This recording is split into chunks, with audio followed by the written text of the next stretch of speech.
बंदी छोड़ सतगुरु रामपाल जी परमेश्वर जी की जय हो। परमपिता परमात्मा सारी सृष्टि के रचनहार कुल मालिक असंख्य ब्रह्मांडों के स्वामी जगत गुरु तीनों लोकों में प्रवेश करके सबका भरण पोषण करने वाले राजाधिराज आत्माधार नाथों के नाथ देवों के देव महादेव सर्वेश्वर महेश्वर मृत्युंजय अजरो अमर आदि अनादि सनातनी प्रभु जगत पिता जगदीश्वर श्री श्री 1008 की उपाधि के वास्तविक अधिकारी अकाल मूरत शब्द स्वरूपी राम वासुदेव सर्वगतम ब्रह्म परम पूज्य प्रथम पूज्य परम संत परम पुरुष परम धनी परम दयालु सत्य कबीर हक्का कबीर अल्लाहु अकबर बाखबर अल्लाह ताला जगत के तारणहार जगत के मुक्तिदाता जगत के जगन्नाथ हारे के सहारे हिंदुओं के राम मुसलमानों के अल्लाह सिखों के वाहेगुरु ईसाइयों के मसीह दया के सागर दया निधि करुणा के सागर करुणा निधि स्वयंभू परिभू संकट मोचन कष्ट हरण मंगल करण दुख भंजन अविगत कबीर निर्विकार निर्विषम परमात्मा अलय अलेख सतगुरु आदि अनादि सतगुरु असली मर्यादा पुरुषोत्तम असली राम असली कृष्ण असली घनश्याम असली मुरारी राजाओं के राजा महाराजाओं के महाराजा शहंशाहों के शहंशाह सम्राटों के सम्राट भगवानों के भगवान अल्लाहों के अल्लाह प्रभुओं के प्रभु मसीहाओं के मसीह सच्चे वाहिगुरु बाबाओं के बाबा पीरों के पीर सेठों के सेठ जगत सेठ सावलसा सेठ सर्वगुण संपन्न अनंत कोटि कलाओं के स्वामी अनंत कोटि ब्रह्मांडों के नायक योगियों में महायोगी ध्यानियों में महाध्यानी सिद्धों में परम सिद्ध ज्ञानियों में तत्व ज्ञानी ब्रह्म ज्ञानी महाज्ञानी परम ज्ञानी सर्वश्रेष्ठ ज्ञानी विज्ञानी युवा कबीर समर्थ कबीर असमवात अमित ओझा सच्चे रहनुमा करीम अल्लाह सुभान अल्लाह दुनिया के अंतिम पैगंबर 8 सितंबर 1951 से गांव धनाना जिला सोनीपत हरियाणा भारतवर्ष की पावन भूमि पे प्रकट रियल कल की भगवान श्री नारायण साकार हरि श्री बाबा साहेब नूर अनंत परमात्मा संत श्रोमणी सतगुरु रामपाल जी परमेश्वर जी के चरण कमल में साध संगति से जुड़े हुए देश विदेश से आप और हम सभी सत्सेवक भाई बहनों का अनंत कोटि दंडवत।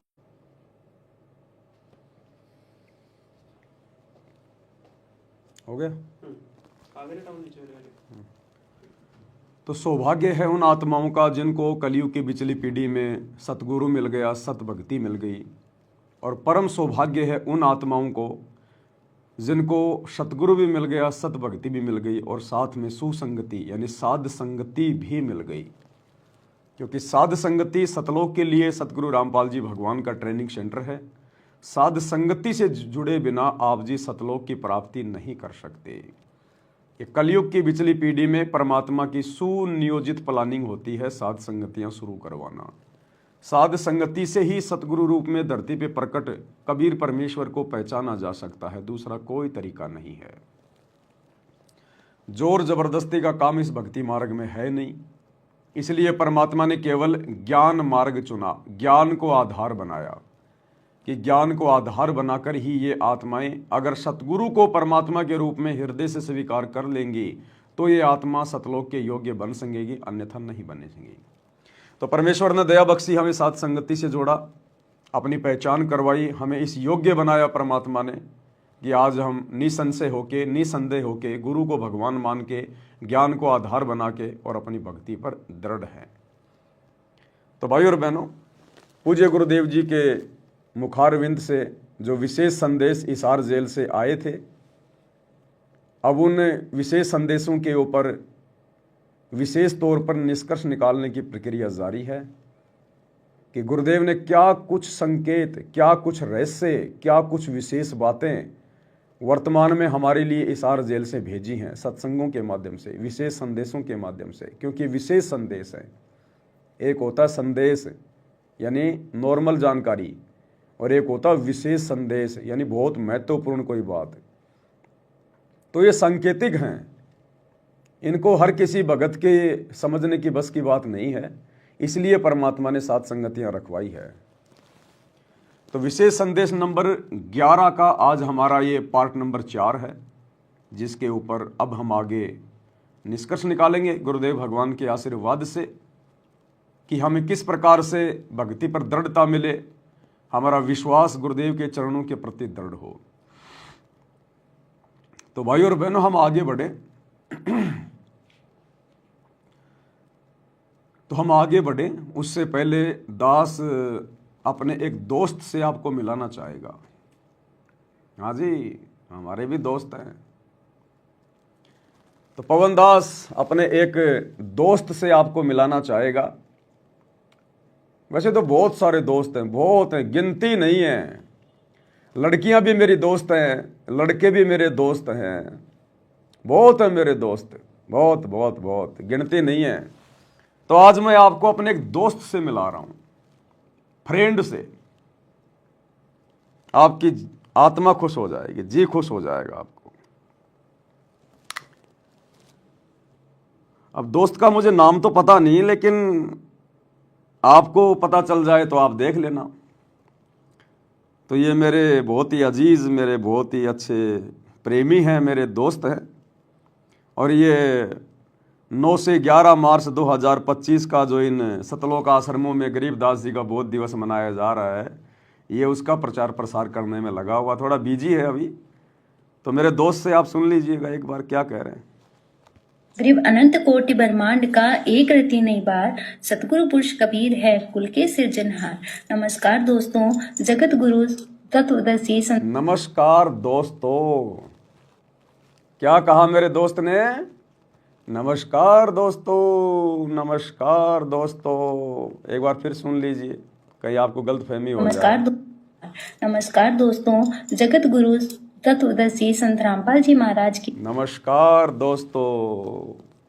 तो ये है मेरी दोस्त, माय फ्रेंड, मेरी सहेली। ये है मेरी सहेली। दोस्त का मतलब क्या होता है? सहेली, फ्रेंड, जिगरी यार। तो ये है मेरा जिगरी यार। शकल देख लो एक बार अच्छे से। और एक नहीं, इसके जैसी बहुत है मेरी फ्रेंड। ऐसी ऐसी मेरी ना जाने कितनी सहेलियां हैं, मेरे कितने फ्रेंड हैं। क्या कह रही है? नमस्कार दोस्तों। किसको कह रही है? जो जो इसका वीडियो देखेगा वो इसका दोस्त है। इसलिए कह रहा हूं कि ये मेरी दोस्त है।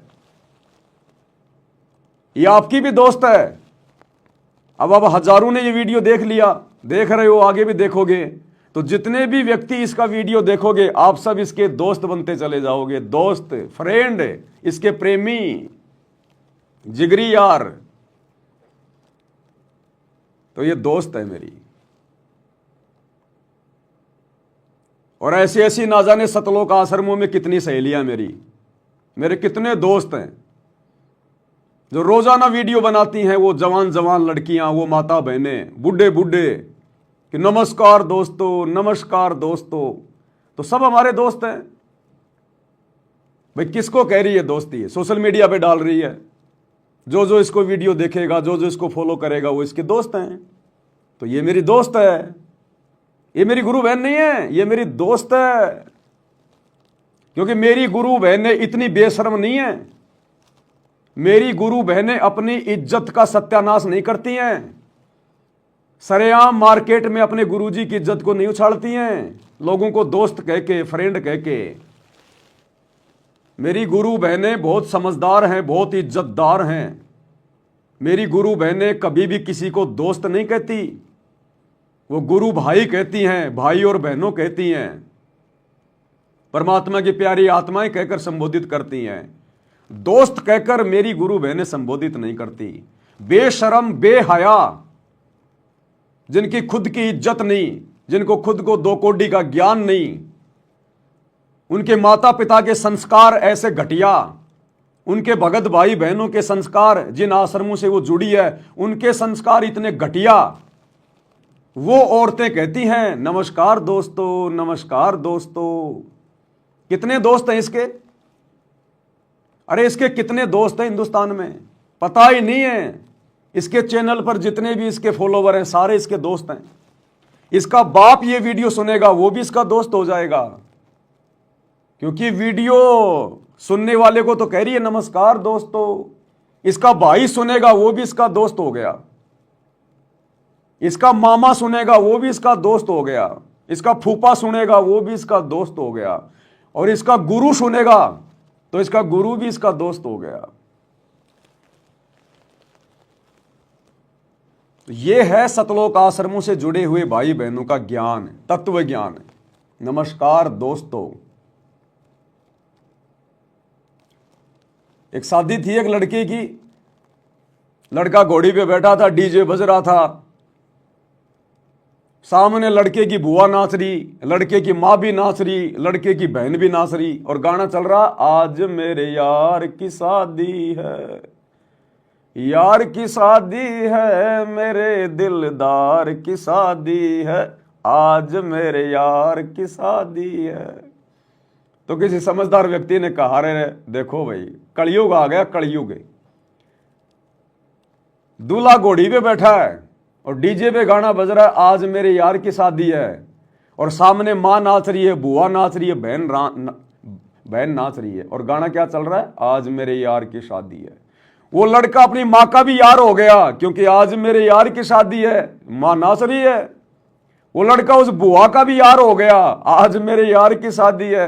वो लड़का अपनी बहन का भी यार हो गया, क्योंकि वो बहन भी तो नाच रही है, आज मेरे यार की शादी है। तो इसके कितने दोस्त हैं, कितने इसके सहेले हैं। नमस्कार दोस्तों, अब सारे दोस्त हो गए जो वीडियो सुनेंगे वो। तो इसकी माँ भी इसकी दोस्त, इसका भाई भी इसका दोस्त, इसका फूफा भी इसका दोस्त, इसके भगत भाई भी इसके दोस्त, इसका गुरु भी इसका दोस्त है। कॉमन सेंस का प्रयोग करना है। हम सत भक्ति कर रहे हैं, सत भक्ति। अरे एक तरफ तो तुम लोग जीने की राह पुस्तक हाथ में लेके दिन रात चिल्लाते रहते हो, जीने की राह, जीने की राह। अरे खुद तो जीना सीख लो एक बार। उस जीने की राह के अंदर गुरुजी ने गुंडे मवालियों के कर्म बताए, बढ़वे के कर्म बताए। इस प्रकार के शब्दों का प्रयोग, जो बढ़वे होते हैं, जिनके माँ बाप से जिनको अच्छे संस्कार नहीं मिलते हैं, जिनकी परवरिश ऐसे झुग्गी झोपड़ियों में होती है, जिनको कोई संस्कार देने वाला नहीं होता, वो लोग इस प्रकार के शब्दों का प्रयोग करते हैं। नमस्कार दोस्तों, जो लोग ज्ञानहीन हैं, जिनको आध्यात्मिक ज्ञान नहीं है, वो लोग इस प्रकार के शब्दों का प्रयोग करते हैं। नमस्कार दोस्तों, और वो भी एक भगत होकर, और वो भी लेडीज होकर। शर्म नहीं आई इसको क्या शर्म आएगी बेचारी को। इसके जैसे तो लाखों हैं सतलोक आश्रमों में, जो सारा दिन हेलो दोस्तों, हेलो दोस्तों, हेलो दोस्तों। क्यों? क्योंकि सतलोक आश्रम मैनेजमेंट वालों ने अपने धार्मिक धंधे के लिए, अपने वीडियो को ज्यादा से ज्यादा आगे शेयर करवाने के लिए सबको सोशल मीडिया की ट्रेनिंग दे दी, सबके हाथों में कैमरे दे दिए, सबको यूट्यूबर बना दिया।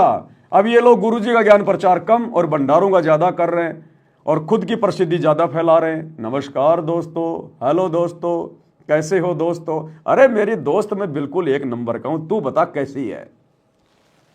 ये है हमारे दोस्त।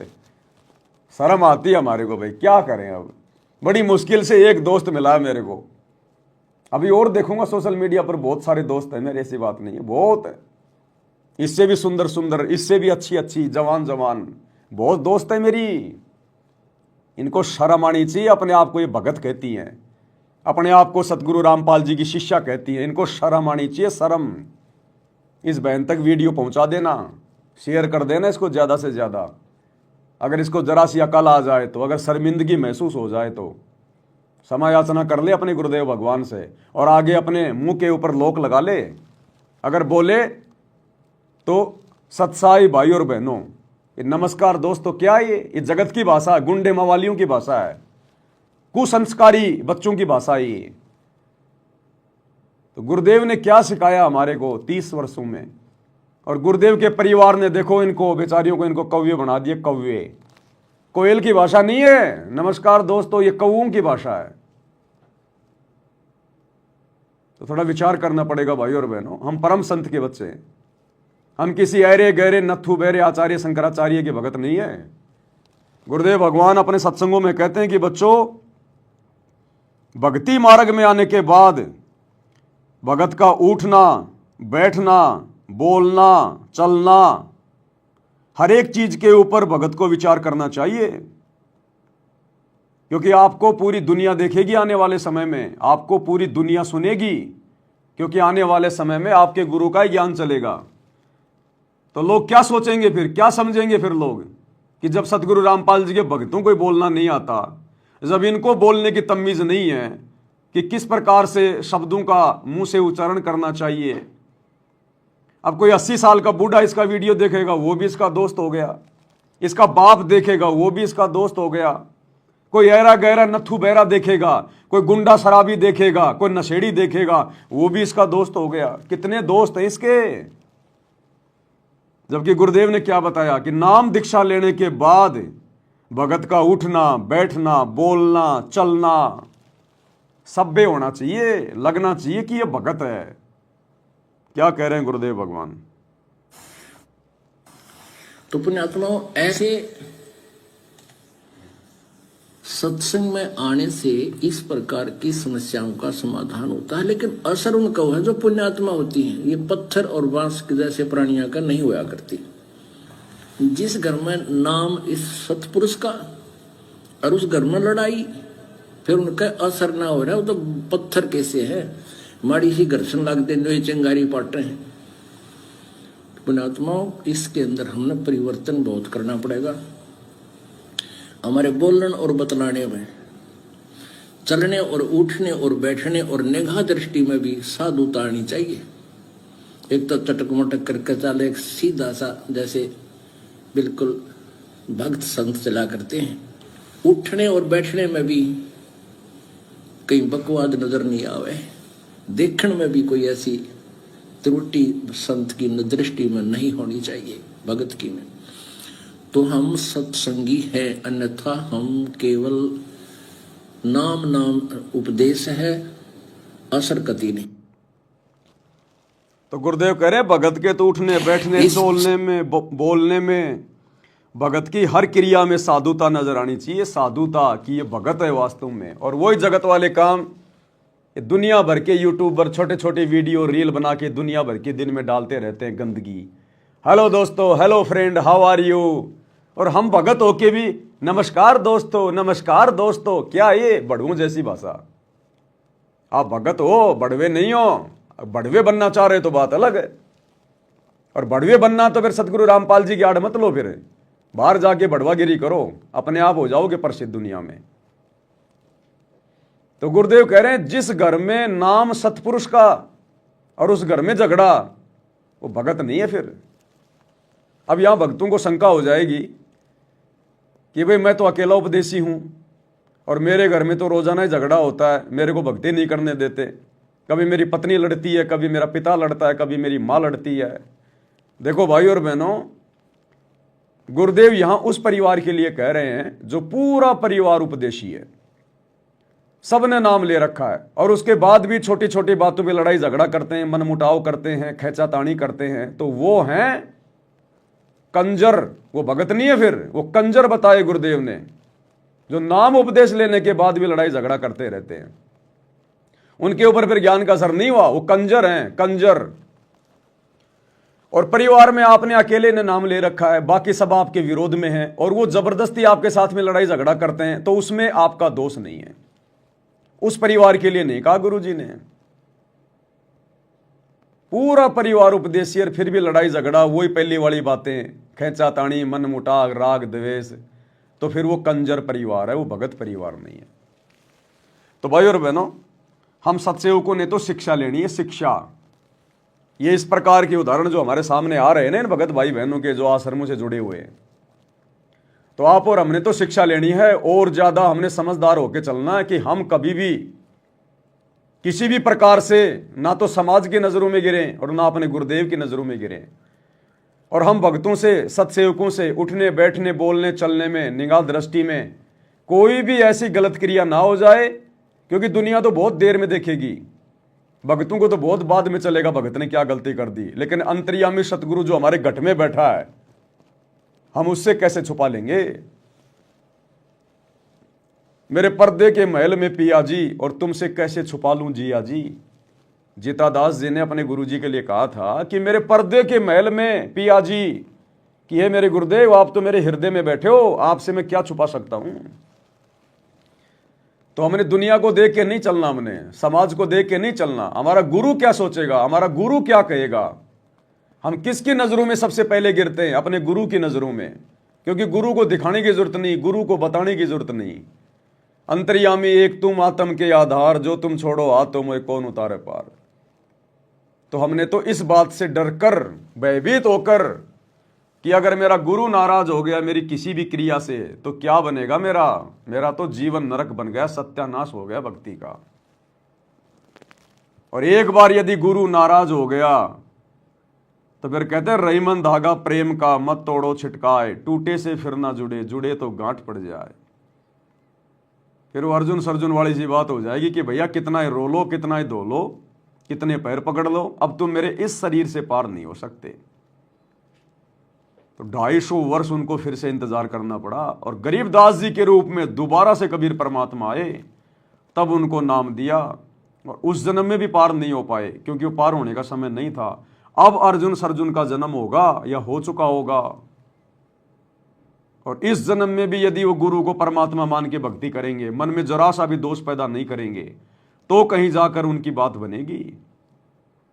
एक उदाहरण पेश किया गुरुदेव ने कि अपने गुरुजी को शिक्षा देना, अपने गुरुजी को सलाह देना, अपने गुरुजी को मानुष मानना कितना महंगा पड़ता है। 250 साल तक उन्होंने उसी शरीर में दुख झेले।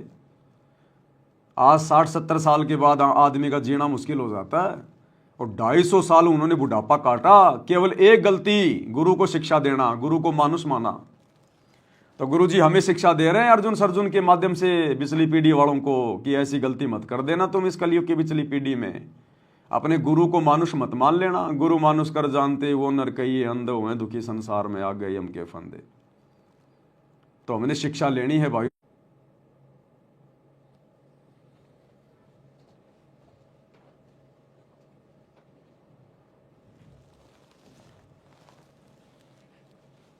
तो जरा भी किसी नेता से, मंत्री से, प्रधानमंत्री से, एमएलए के मुख से अगर कोई इधर उधर की बात निकल जाती है तो मीडिया तुरंत उनकी बातों को पकड़ लेती है, अखबारों की सुर्खियां बन जाती है, मीडिया की हेडलाइन बन जाती है, मौका मिल जाता है विपक्ष वालों को। तो ठीक इसी प्रकार हम भक्तों के शब्द में शक्ति है क्योंकि हम सत्य भक्ति करते हैं, और काल को मौका मिल जाएगा तुरंत। यदि हमने जरा भी कमजोरी दिखाई तो, जरा भी नादानी की तो भक्ति मार्ग पे, तो हम भक्तों के शब्दों का बहुत महत्व है, बहुत महत्व।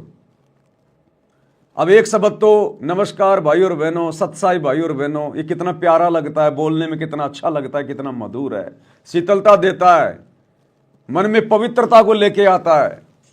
और एक नमस्कार दोस्तों, हेलो फ्रेंड, ये अश्लीलता को बढ़ावा दे रहा है, अश्लीलता को, गंदगी को, मन में विकार पैदा करता है ये शब्द है दोस्त। तो हम भक्तों ने बहुत सोच समझ के भक्ति मार्ग पर आगे बढ़ना है। हम भक्ति कर रहे हैं, ड्रामा नहीं कर रहे, भक्ति कर रहे हैं। आने वाले समय में आपके बच्चे भी आपकी वीडियो देखेंगे, आपके पोता पोती भी आपकी वीडियो देखेंगे। क्या सोचेंगे आपके बारे में? वो खुद ही कहेंगे कि मेरी दादी को तो 2 धेले का ज्ञान नहीं था, फोड़ गई अपने कर्म परमात्मा से जुड़कर भी। जो आज नमस्कार दोस्तों, नमस्कार दोस्तों, और क्या कहेगी नमस्कार दोस्तों बोल के? है क्या इनके पास बोलने के लिए सिवाय भंडारे का प्रचार करने के? अब सुन लो क्या कहेगी, सुन लो, इसकी भी सुन लो भाई। नमस्कार दोस्तों, जगत गुरु चतुर्दशी संत रामपाल जी महाराज के सानिध्य में संत गरीबदास जी महाराज के बोध दिवस के उपलक्ष्य में 9, 10, 11 मार्च 2025 को एक विशाल भंडारे का आयोजन किया जा रहा है। इस विशाल भंडारे में अनेक कार्यक्रम आयोजित किए जा रहे हैं, जिसमें दहेज मुक्त विवाह, रक्तदान। इस भंडारे में अनेक कार्यक्रम आयोजित किए जाएंगे, जैसे बंदर का खेल दिखाना, रीछ का खेल दिखाना, नट और नटनी का खेल दिखाना। ये क्या मनोरंजन के साधन है ये आश्रम? इसमें अनेक कार्यक्रम जो है वो दिखाए जाएंगे। कबीर जी का झोपड़ा दिखाया जाएगा, बलक बुखारे बादशाह की फिल्म दिखाई जाएगी, राम कथा चलाई जाएगी, जुलाओं का कुआं दिखाया जाएगा, मिट्टी के बैल दिखाए जाएंगे आपको, आपको प्रदर्शनियां दिखाई जाएंगी, आपको लहर तारा तालाब दिखाया जाएगा, भगवान के ऊपर पैर करके उसमें लिटा रखा वो घूम रहा है बाड़ा पे, वो दिखाया जाएगा आपको रंगोलियां दिखाई जाएंगी, आपको आश्रम की साफ सफाई दिखाई जाएगी, आपको भक्तों की व्यवस्था बताई जाएगी। ये जूता घर में कितने जूते आ जाएंगे, तुम्हें दुकान खोलनी है। अरे जूता घर में जूते जमा हो रहे हैं, अच्छी बात है। भगत जी जूता घर में कितनी कैपेसिटी है, कितने जूते आ सकते हैं, इसमें 1 लाख जूते आ सकते। अरे दुकान खोलनी है तुमने। फालतू की ड्रामेबाजी, फालतू का दिखावा, फालतू की वीडियो। भंडारा बन रहा हो, कढ़ाई दिखाएंगे, हलवा घोट रहे हैं, बर्फियों के ढेर लगा रखे। अरे क्या करना है तुमने, मार्केटिंग करनी है क्या? अरे भगतों को भगत बनने दो, हलवाई मत बनाओ। ज्यादा मीठा खाओगे शुगर हो जाएगी, डोलोगे डॉक्टरों के चक्कर काटते। अब डॉक्टरों के भी चक्कर क्यों काटोगे, तुम तो हॉस्पिटल भी खोल रहे हो। बीमार हो जाओगे तो कोई दिक्कत नहीं, तुम तो हॉस्पिटल भी तो खोल रहे हो। वो इसीलिए तो खोल रहे हो कि आने वाले समय में तुम्हारे को डर है कि हम बीमार होंगे। आने वाले समय में जब महामारी आएंगी तो तुम्हारे को डर है कि भक्ति तो हम कर नहीं रही, ड्रामेबाजी कर रहे हैं, तो बीमार तो होंगे। जैसे कोरोना में मर गए हजारों, ऐसे आने वाले समय भी हजारों मरोगे तुम। तो तुम्हें डर है कि बाहर जाएंगे तो लोग कहेंगे देखो बाबा रामपाल के भगत भी मर रहे हैं महामारी में, ये भी देखो बीमार हो रहे हैं, जबकि ये डंका पीटते थे हमारे गुरुजी भगवान है, परमात्मा है। तो ये सोच रहे हैं कि बाहर जाएंगे तो बेइज्जती होगी, भक्तों को यही पटक देंगे हॉस्पिटल में, और पीछे कोई शमशान घाट और बना देंगे थोड़े दिनों में। ये वहीं लगाओ उनको, राम नाम सत है, सत बोले अगत है। तो ड्रामेबाजी। गरीबदास जी का बताओ, अब गरीबदास जी क्या लगता है तुम्हारा भाई? तुम्हारा क्या नाता है गरीबदास जी से? अरे हमारा गरीबदास जी की वाणियों से मतलब था, और वाणियां गुरुजी ने हमें बता दी। अब गरीबदास जी का बोध दिवस और मरण दिवस और जन्म दिवस है, क्या लेना देना है? क्यों ड्रामेबाजी कर रहे हो भाई? ना तुमने गरीबदास जी को छोड़ा, ना अपने गुरु जी को छोड़ा, ना उस मुर्दे दाढ़ी मूछ वाली कबीर की फोटो को छोड़ा। अरे कहीं तो रुक जाओ, कहीं तो ब्रेक मार लो। कुछ नहीं है। तो यह है हालत सतलोक आश्रमों से जुड़े हुए भाई बहनों की।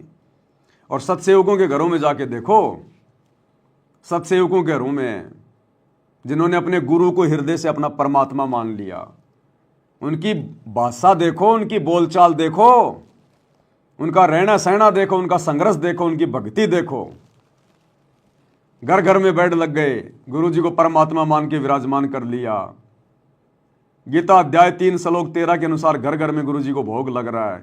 छोटे छोटे बच्चे लेके चवर अपने गुरु जी के ऊपर भंडारा उनको करवाते समय, भोग लगाते समय चवर कर रहे हैं। और छोटी छोटी आत्माएं आंखों में आंसू भर भर के रोती हैं अपने गुरु जी के प्रेम में, अपने गुरु जी के प्रेम में आंखों में आंसू भर के रोती है। जाइन आश्रमों में सारा दिन वो रजाई के ऊपर, वो गद्दों के ऊपर छोटे छोटे बच्चे लौटते रहते हैं, खेलते रहते हैं। कोई कबड्डी खेल रहा है, कोई क्या खेल रहा है? और सत्सेवकों के घरों में छोटे छोटे बच्चे परमात्मा के प्रेम में रो रहे हैं, क्योंकि अपनी विशेष आत्माओं को परमात्मा ने 7 संगतियों में जन्म दिया है, 7 संगतियों से जोड़ा है। देखो छोटे छोटे बच्चे कैसे रो रहे हैं अपने गुरु जी को भोग लगा के। टॉफी के लिए नहीं रो रहे, पैंट शर्ट के लिए नहीं रो रहे, अपने गुरुजी की सेवा करते करते रो रहे हैं, क्योंकि पिछले जन्म की विशेष आत्मा है। ये है वो धर्मदास जैसी आत्मा, रामानंद आत्मा, शेव शमन वाली आत्मा, बलक बुखारे वाले। ये हैं वो आत्माएं जो अपने गुरुजी के प्रेम में उनकी सेवा करते करते रो रहे हैं। तो एक तरफ तो ये सतलोक आश्रम वाले 60-60 साल के बन बन के यूट्यूबर, हेलो दोस्तों बेशरम। और एक सत्सेवक देखो, छोटे छोटे बच्चे।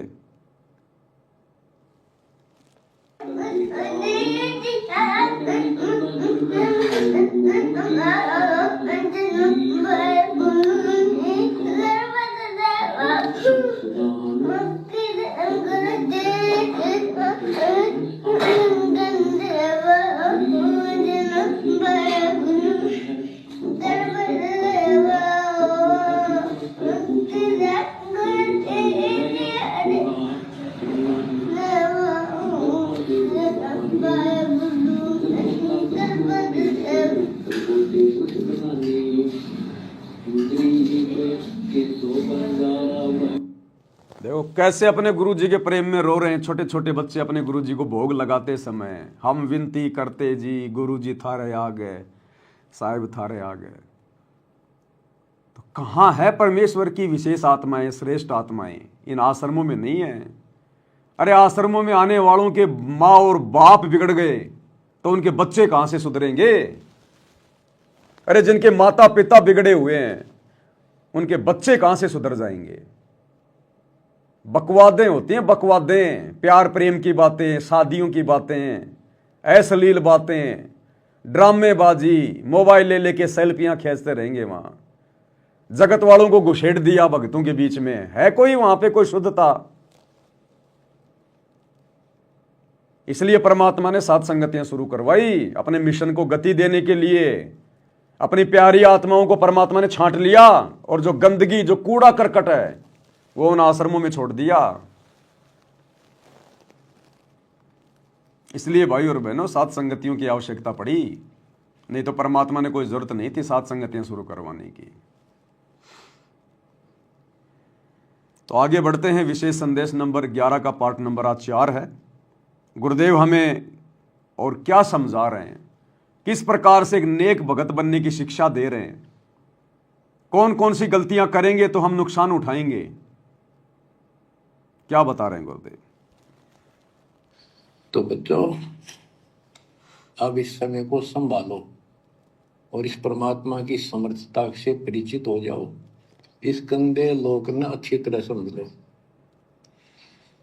यहां तुम नहीं रह पाओगे और एक अंदर कसक बनाए रखो नारी कि ठीक है, जब तक यहाँ है खूब परिवार में मिलकर रहो और सब ना अपने मालिक की बातों में वो जाकर रखो और गप्पे कम मारो। और गप्पे मारने की बकवाद पे मतलब की है अपना जब टाइम लगा मालिक की चर्चा शुरू करते, कोई कथा देख ले, कोई वैसे भाई बहन की चर्चा करो, देखो उनको इतना दुख था, मालिक की दया से इतना सुख होगा। इससे ये मन का लगाम डली रहेगी। यदि तुम सत्संग सुनने के बाद फिर बाद में वही अपने गृहस्थी बेत की बातें करती हो, फोन पर बैठ कर करते रहते हो, फलाने से मर ले, दकने से कर ले, तो इनसे मालिक राजी नहीं होगा, आपको कष्ट शुरू हो जाएगा। सब जानते हैं अंतर्यामी परमात्मा, ये ना सोचो हिसार जेल में बैठ गए तो ये कैद हो गए। वर्तमान में संगत में जो चल रहा है 90%, जो बकवादें चल रही हैं, उन बकवादों के आधार से अंतर्यामी भगवान हिसार जेल से बैठ के कह रहा है कि फालतू में इधर उधर घूमने से, कहीं हांडने से अच्छा है गुरु जी की अपनी कोई कथा सुन लो, अपने किसी भगत भाई बहन से परमात्मा की कोई चर्चा कर लो, अपने रिश्तेदारों से बात करने से अच्छा है गुरु जी का सत्संग सुन लो, इधर उधर धक्के खाने से अच्छा है। ये बकवाद छोड़ो, नहीं तो फिर वही समस्या वापस आ जाएंगी तुम्हारे सामने, फिर वही दुख शुरू हो जाएंगे। तो अंतर्यामी को सब पता है, ये अंधा नहीं है, पागल नहीं है, ये सब देख रहा है, सारी राम कहानी देख रहा है। यही देखने के लिए तो जेल में जाके बैठा है कि मेरे सामने तो बकवाद ये करते नहीं और मेरे पीछे से देखता हूं कौन कौन बकवाद करेगा, कौन कौन ज्ञान को आधार बना के चलेगा। तो ये देखने के लिए, हमारी परीक्षा लेने के लिए तो जेल में बैठा है। और आज जेल में बैठकर सब कुछ देखकर सत्संग के माध्यम से बाहर संदेशा भेज रहा है कि मैं सब कुछ देख रहा हूं तुम्हें, तुम ये ना सोचना कि मुझे पता नहीं है। तो सारी बातें कह दी गुरु जी ने कि तुम थोड़ी बहुत देर सत्संग सुनते हो, उसके बाद में वो इधर उधर की बातें शुरू कर देते हो, रिश्तेदारों से बातें तुम जो है शुरू कर देते हो। क्या काम आई तुम्हारी वो बातें? अरे 2 किलो हलवा बनाया, थोड़ी देर में एक मुट्ठी उसमें बालू रेत की डाल दी, क्या काम आया? आधा घंटा 1 घंटा सत्संग सुना, तुम्हारे भाव बने, और 2 मिनट बाद में अपनी बुआ से बात करने लग गया, अपनी मामी से बात करने लग गया, फिर वही दुनिया भर की इधर उधर की बातें, फिर तूने अपने मन को गंदा कर लिया। तो भैया ये गंदी राजनीति में जाना, नेताओं के पीछे धक्के खाना, जाटों के आरक्षण में जाना, गुंडों की सीबीआई जांच करवाना, जाटों की धर्मशाला बनवाना, स्टेडियम बनवाना, ये बकवादें हैं, बकवादें। ये दुनिया वालों को आश्रमों में बुलाना, जबरदस्ती निमंत्रण दे दे के भक्तों का ध्यान बटाना। अब वो नेता लोग आएंगे, साथ में 10-12 और आएंगे, हैं, किसी ने क्या पहन रखा है, कोई क्या खा रहा है, कोई क्या कर रहा है, कोई क्या बात कर रहा है। अब पूरी पब्लिक उनकी तरफ देखने लग जाती है जैसे कोई प्रधानमंत्री आ गया हो, क्योंकि संगत को भी तो अब इतना ज्ञान नहीं है ना, संगत भी तो देखा देखी में जुड़ी हुई है। तो उन लोगों को देख के फिर संगत भी फिर वैसे ही विचार आएंगे, वो भी उसी दादागिरी में चल पड़ती है। तो गुरुदेव कह रहे हैं फिर बाद में दुख उठाओगे, परेशानियां उठाओगे, तुम्हारा बाप तुम्हें एक नेक भगत बनाने के लिए जेल में जाके बैठा है ताकि तुम सुधर जाओ। ये परीक्षा चल रही है, इसमें अच्छे से इसमें आंसर दे दो। जब रिजल्ट आएगा ना तब पता चलेगा, रोगे फिर सर पे हाथ रख के। तो स्पष्ट कर दिया गुरुदेव ने कि ये ना सोचना मैं जेल में बैठा हूं, मुझे कुछ पता नहीं है बाहर क्या हो रहा है। ये परीक्षा चल रही है इसलिए कुछ नहीं बोल रहा, चाहे कोई सही लिखो चाहे कोई गलत लिखो। परीक्षा के समय में विद्यार्थी चाहे सही लिखे चाहे गलत लिखे, टीचर कुछ नहीं बोलता, खाली देखता है। तो जेल में जाके गुरुजी बैठ के सब देख रहे हैं तुमने बाहर जो जो कुकर्म किए हैं, जो जो कुकर्म तुम कर रहे हो, भक्ति को जो हल्के में ले रहे हो, सब देख रहा है वो परमात्मा। लेकिन परीक्षा का समय वो कहेगा कुछ नहीं, संकेत कर दिया इन विशेष संदेशों में, समझने की जरूरत है। गरीब स्वर्णाद न दे दिल, तन मन नहीं मुकाम, कौन महल हंसा गए, कहाँ लिया विश्राम। गरीब चार मुक्ति बैकुंठ बट, सपतपुरी सैलान, आगे धाम कबीर का हंस न पावे जान। अब क्या बताते हैं कि ये जैसे चार मुक्ति, बैकुंठ, शपथपुरी, ब्रह्मलोक, काल का 21 ब्रह्मांड का क्षेत्र लोक, अक्षर पुरुष का सातसंग ब्रह्मांड का लोक, इन सब से परे कबीर भगवान का स्थान है। गिरिव चार मुक्ति बैकुंठ बट, सप्तपुरी शैलान, आगे धाम कबीर का हंस ना पावे जान। के वहां सामान्य साधना से या काल तक की भक्ति से वहां नहीं पहुंचा जा सकता है। तो उसके लिए क्या बताते हैं, इस परम पिता परमात्मा की शरण माना होगा, कबीर साहब की शरण। गरीब काया काशी मन मगर, दोहों के मद कबीर, काशी तज मगर गया पाया नहीं शरीर। गरीब काया काशी मन मगर, अर्श कुर्स बीच मुकाम, जहां दुलहदी घर किया आदि अंत विश्राम। बच्चों, परमात्मा कहते हैं कि वो दुल्हा सतलोक में निवास करता है और वहां जाने के लिए आपको पूर्ण गुरु की आवश्यकता पड़ती है और अपने मन का दोष दूर करना होगा। सतलोक जाने के लिए क्या करना होगा? अपने मन का दोष दूर करना होगा। मन का सबसे बड़ा दोष क्या है? अपने गुरु जी को अपने जैसा मानना, अपने गुरु को अपने जैसा मानुष मानना, एक व्यक्ति मानना, एक इंसान मानना, मां के गर्भ से जन्म लेकर पैदा हुआ मानना, यह सबसे बड़ा दोष है, सबसे बड़ा दोष। अरे बाकी दोष तो सतगुरु ज्ञान देके समाप्त करवा देते हैं, धीरे धीरे पता चल जाता हमें। लेकिन सबसे बड़ा दोष, सूक्ष्म दोष, अपने गुरु को मानुष मानना, अपने गुरु को कबीर जी ना मानना, परमात्मा ना मानना, सबसे बड़ा दोष है। और गुरु जी कहते हैं तुम्हारी बात बिगड़ेगी फिर एक न एक दिन। अगर तुम भक्ति भी कर रहे हो, गुरु जी के साथ में भी रह रहे हो, और अगर अपने गुरु को अपने जैसा मानुष मानते रहे, भगवान नहीं माना, तो कभी ना कभी तुम्हारे मन में दोष आएगा। कभी ना कभी तुम्हारे मन में दोष आएगा यदि अपने गुरु जी को अपने जैसा मानुष मानते रहे तो। आत्मा बताते हैं, गुरु मानुष कर जानते, ते नर कहिए अंधे, ओवे दुखी संसार में, आगे यम के फंदे। गुरु को मानुष कर जानते तो ते नर कहिए अंधे, और फिर होवे दुखी संसार में, फिर काल के फंदे। पुणात्माओं, हमने गुरु जी को परमात्मा मानना पड़ेगा। परमात्मा मानने से हमारी यह प्रॉब्लम सोल्व होएगी, नहीं तो नहीं हो सकती। अब सुनिए, हम अपने ही जैसा गुरु को माने, एक मानुष रूप मान करके हम यदि उसके साथ रहेंगे तो कभी ना कभी दोष आपके मन में आवेगा। कभी न कभी दोष आपके मन में आवेगा।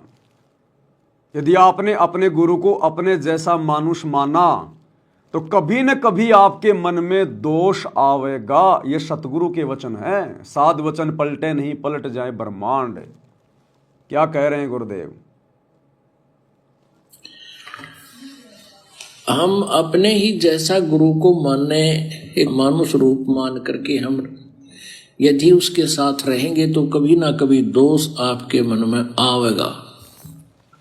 अब गुरु को अपने जैसा मानने का क्या मतलब है?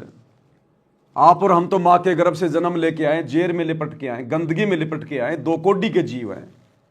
यदि अपने जैसा हम गुरु जी को मानेंगे, मां के गर्भ से जन्म लेकर आया हुआ मानुष, उसी को कहते हैं मानुष। मानुष यानी आम प्राणी। तो कभी न कभी भगत के मन में दोष आएगा, वो काल के हत्थे चढ़ेगा, वो सतलोक प्राप्त नहीं कर पाएगा। और जिन जिन आत्माओं ने अभी तक अपने गुरु के अलावा अपने घर में उस दाढ़ी मूंछ वाले नकली मुर्दा कबीर की फोटो रखी हुई है, घर की दीवारों पे, अपनी गाड़ियों में, अपने फ्रिज के ऊपर, कूलर के ऊपर, या घर के दरबार में, या लोकेट में, तो समझ लो अभी तक आप अपने गुरु को मानुष मान रहे हो। अगर आपने अपने गुरु को ही कबीर मान लिया होता तो वो नकली फोटो क्या कर रही है आपके घर में? दो दो भगवान तो है ही नहीं। अरे भगवान तो एक ही है, या तो दाढ़ी मूंछ वाला या आपका गुरु। और यदि आपने अपने गुरु को कबीर जी मान लिया तो फिर वो दाढ़ी मूंछ वाली फोटो क्या कर रही है तुम्हारे घर में? तो जिन जिन के घरों में वो दाढ़ी मूंछ वाली फोटो विद्यमान है कहीं भी, जिनके लोकेट में, इसका मतलब अभी आपने गुरु को मानुष ही मान रखा है। यदि आप उस दाढ़ी मूंछ वाली नकली कबीर की फोटो का, मुर्दा फोटो का, जून के महीने में कबीर प्रकट दिवस मना रहे हैं, इसका मतलब अभी आप अपने गुरु जी को मानुष ही मान रहे हैं। क्योंकि प्रकट तो एक ही हो सकता है, या तो सतगुरु रामपाल जी या वो दाढ़ी मूंछ वाली फोटो। तो कभी न कभी आपके मन में दोष आएगा अगर आप दोगली भक्ति करोगे तो। ये दोगली भक्ति है, दो नावों की सवारी है। आत्मा एक है, परमात्मा दो नहीं हो सकते। या तो सतगुरु रामपाल जी है परमात्मा, या फिर वो दाढ़ी मूंछ वाली कबीर की मुर्दा फोटो है परमात्मा। अगर उस मुर्दा फोटो को कबीर मान रहे हो तो सतगुरु रामपाल जी को घर से बाहर निकाल दो। और अगर सतगुरु रामपाल जी को परमात्मा मान रहे हो तो दाढ़ी मूंछ वाले को घर से बाहर निकाल दो। नहीं तो आप दोगले हो, दोगले। आप दोगली भक्ति कर रहे हो, फर्जी भक्ति कर रहे हो। आप अपने आप को भी धोखा दे रहे हो और अपने भगवान को भी धोखा दे रहे हो, और अपनी आने वाली पीढ़ियों को भी नरक का रास्ता दिखा रहे हो आप। तो इसलिए गुरुदेव कहते हैं यदि आपने अपने गुरु को मानुष माना तो मन में दोष आएगा। गुरु की आवश्यकता पड़ती है और अपने मन का दोष दूर करना होगा। जैसे नाम भी ले लिया और खूब सेवा भी करते हो, भक्ति भी करते हो, अच्छी बात है, और मन में वही उठा पटक और दोष, द्वेष, लालच, लोभ भरया है तो के भक्ति करी?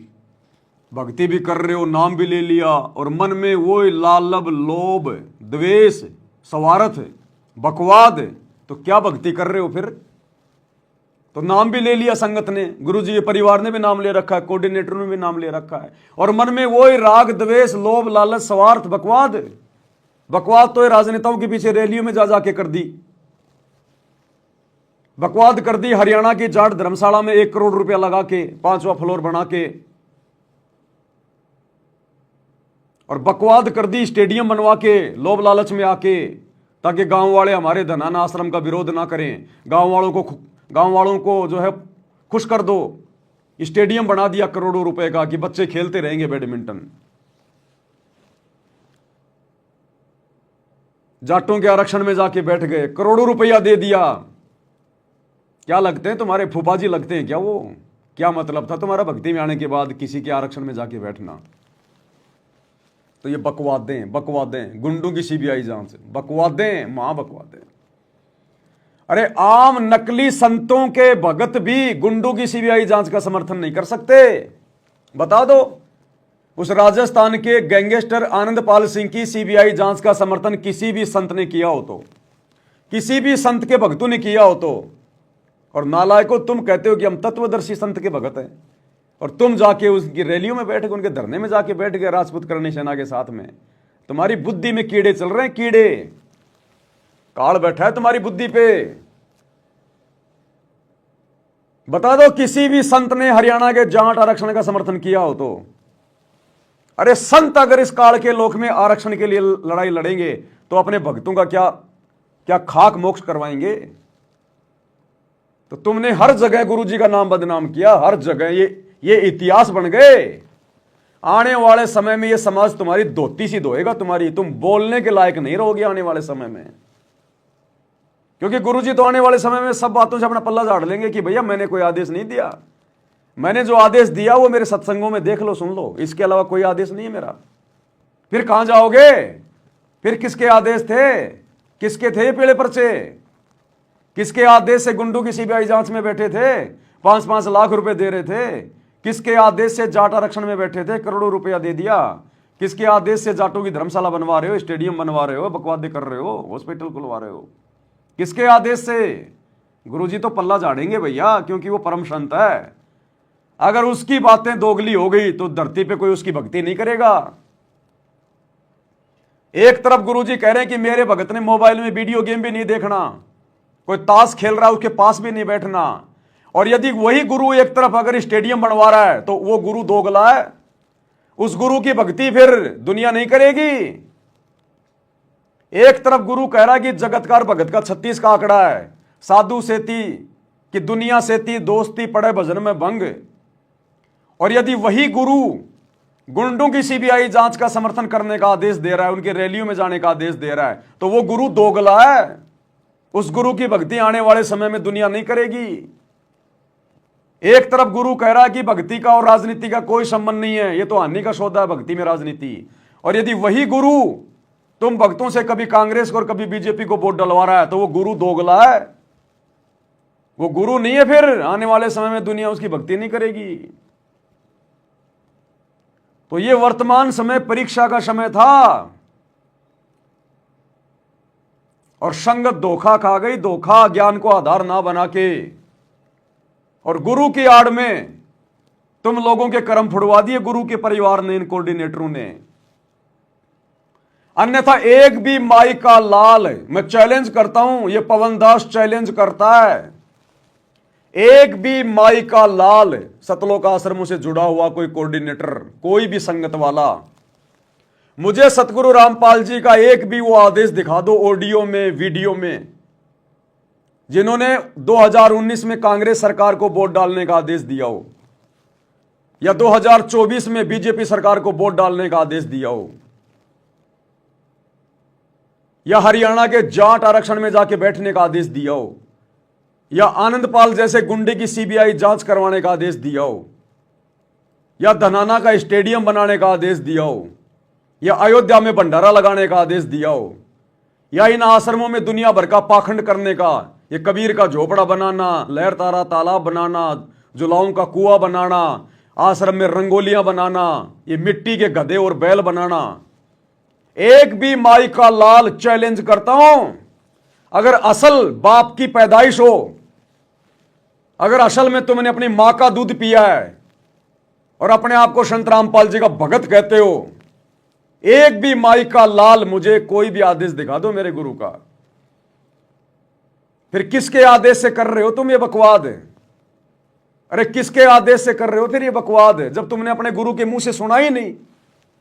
तुम्हारे गुरु का किसी भी सत्संग में कोई आदेश ही नहीं। इसको कहते हैं काल प्रेरणा। काल प्रेरणा, काल की भांग का नशा चढ़ रखा है, तुम्हें पता ही नहीं है कि हम क्या कर रहे हैं। तुम्हें चाहे कोई गधे पे बैठा दो गुरु जी का नाम लेके, चाहे कोई हाथी पे बैठा दो, तुम्हें असर ही नहीं पड़ता। तो ऐसे बाखबर को परमात्मा ऊपर नहीं लेके जाता। फिर ऐसे बेखबर परमात्मा के योग्य नहीं है। अरे जिनको गू का और गोबर का नहीं पता कि गू का टेस्ट कैसा होता है और गोबर का टेस्ट कैसा होता है, उनको चाहे कोई गू खिला दो चाहे गोबर खिला दो, उनको पता ही नहीं है। चाहे आश्रम में भंडारा लगा दो और चाहे अयोध्या में राम मंदिर में भंडारा लगा दो, इनको पता ही नहीं चलता हम क्या कर रहे हैं। तो ऐसे भक्ति नहीं चलेगी। यही बात कह रहे हैं गुरुदेव भगवान। ये नाम भी ले लिया और फिर बकवाद वही नहीं चलेगा। और खूब सेवा भी करते हो, भक्ति भी करते हो, अच्छी बात है। और मन में वही उठा पटक और दोष द्वेष लालच लोभ भरा है तो क्या भक्ति की? कुछ नहीं। एक समय की बात है, गोपीचंद तथा भर्तरी ये दोनों राजा थे। गोपीचंद और भर्तरी दोनों राजा थे। कथा सुना रहे हैं गुरुदेव। उन्होंने राज्य भी त्याग दिया, गुरु से नाम भी ले लिया गोरखनाथ से, लेकिन लोभ लालच फिर भी नहीं छूटा। किसी ने पान खा के थूक रखा था, चांदनी रात में चमक रहा था, उसने लाल समझ के हाथ मारा उस पे। बोला यार भाई तू राज्य छोड़ के आ गया हैं, और तेरी नीयत फिर भी वही है। तो इसी प्रकार ये गुरु का परिवार, ये कोऑर्डिनेटर कह रहे हम भक्ति कर रहे, हम सतलोक जाएंगे, इंद्र दा राज कागदा विष्टा ना भोगा इंद्राणी नू, और हरियाणा के जाटों को भोग रहे हो, उनके आरक्षणों में जाके उनकी जूतियां चाट रहे हो, गुंडों को भोग रहे हो, गुंडों की सीबीआई जांच का समर्थन कर रहे हो, तुम काल को भोग रहे हो, अयोध्या में जाके भंडारा लगा रहे हो तुम, अपने स्वार्थ में आके, लोभ लालच में आके, अपने स्वार्थ में आके भर्तरी की तरह। और स्टेडियम बनवा दिया तुमने ताकि हमारा आश्रम बन जाए, गांव वाले रोका टोकी ना करें। तो क्या अंतर है? अरे क्या अंतर रह गया फिर गोरखनाथ की भक्ति में और सतगुरु रामपाल जी की भक्ति में? ये कथाएं क्यों सुना रहे हैं गुरुदेव? नालायकों, इतने वर्षों तक ये कथाएं गुरुजी अगर किसी गधे को सुनाते ना, वो गधा भी सतलोक जाने के लिए तैयार हो जाता। लेकिन तुम्हारी गंदी वृत्ति सूअर की तरह यहीं पर गंदगी में नाक रगड़ने की बनी हुई है। क्या कह रहे हैं गुरुदेव? वह गोपीचंद तथा भर्तरी ये दोनों राजा थे, और राजाओं के पास कोई कमी नहीं होती धन की, सारा सुख होता है, पैसे हीरे मोती लाल। परमात्मा पाने के लिए उस सारे सुख को छोड़कर और गोरखनाथ जी के शिष्य बन गए। कति त्यागी बैरागी हो गए, तन पर एक लंगोट रखे, हाथ में करमंडल, जैसा उनका वेशभूषा होती है वो रखते। एक दिन गोपीचंद और भर्तरी जा रहे थे रात्रि में, चांद की रोशनी अच्छी थी। किसी ने रास्ते में पान खाकर थूक रखा था और उसका बुलबुला सा बन गया।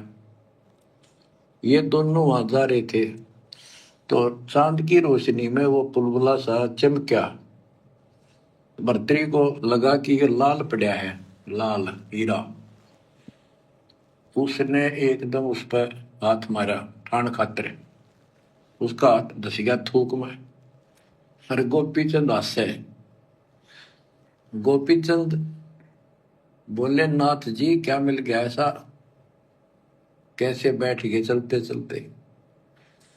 हाथ ने बुला रहा तारा गजब हुई हो, लक्ष्य थूक रखा था, मैंने सोचा लाल है। गोपीचंद बहुत हंसा, बोले जी लाल छूटे नहीं अभी तक। बोला भाई ये मन बड़ा निकम्मा है, मैंने सोची अब ठा लिया पड़ा पड़ा के काम होगा, कि तो भंडारे कराएंगे खर्च कर देंगे।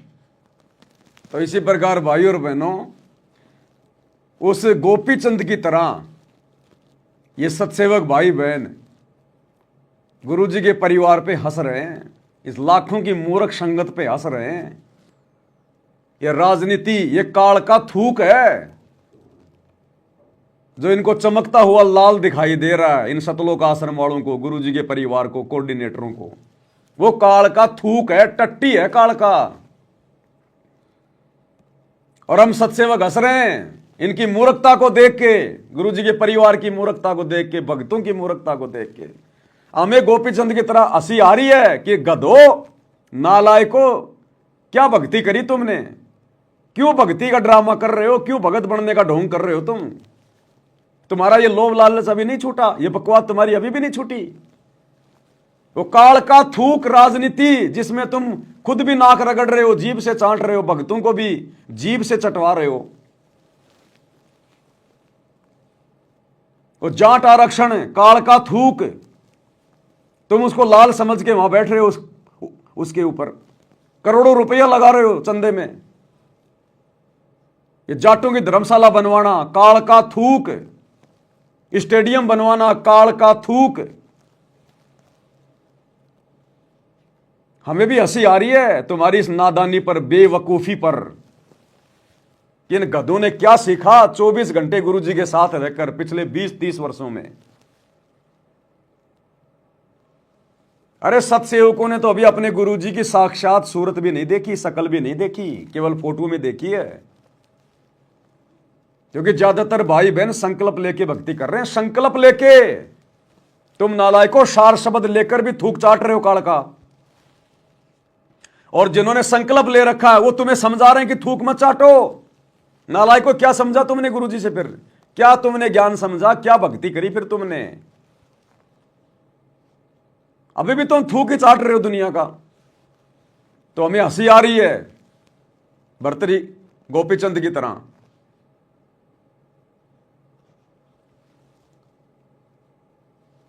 भाई ये मन बड़ा निकम्मा है। मैंने सोची अट्ठा लिया पड़ा पड़ा के काम होगा कि तो भंडारे कराएंगे, खर्च कर देंगे। तो बोले ठीक है। तो गरीबदास जी कहते हैं, एक उदाहरण और देते हैं गरीबदास जी। गरीब बेरा साटे बेचिया बैरागर सुल्तान, मालिन को जाना नहीं बेबुद्धि खेचा तान। गरीब शेर बेर पलड़े चढ़े, एक पड़ा भो माही, मालिन और सुल्तान को हिलकारे ले जाही। इब्राहिम सुल्तान का उदाहरण दे रहे हैं गुरुदेव कि मन कितना पापी है, भगत को कैसे कहां ये डुबो देता है और कितना सावधान रहने की जरूरत है। इतना विशाल राज्य छोड़कर आ गया, 18 लाख घोड़े, 16,000 रानियां, ठाठ बाट भक्ति के लिए छोड़ के आ गया, काला मुंह करके आ गया। और एक बेर के लिए उस मालन के साथ में झगड़ा कर रहा है कि यो मेरा यो मेरा। एक बेर नीचे गिर गया बेर तोलते समय, वो मालन बोली मेरा और इब्राहिम करा नहीं मेरा मेरा मेरा। और इतना बड़ा राज्य छोड़ के आ गया, एक बेर के ऊपर, एक आने के बेर के ऊपर मेरा मेरी कर रहा है।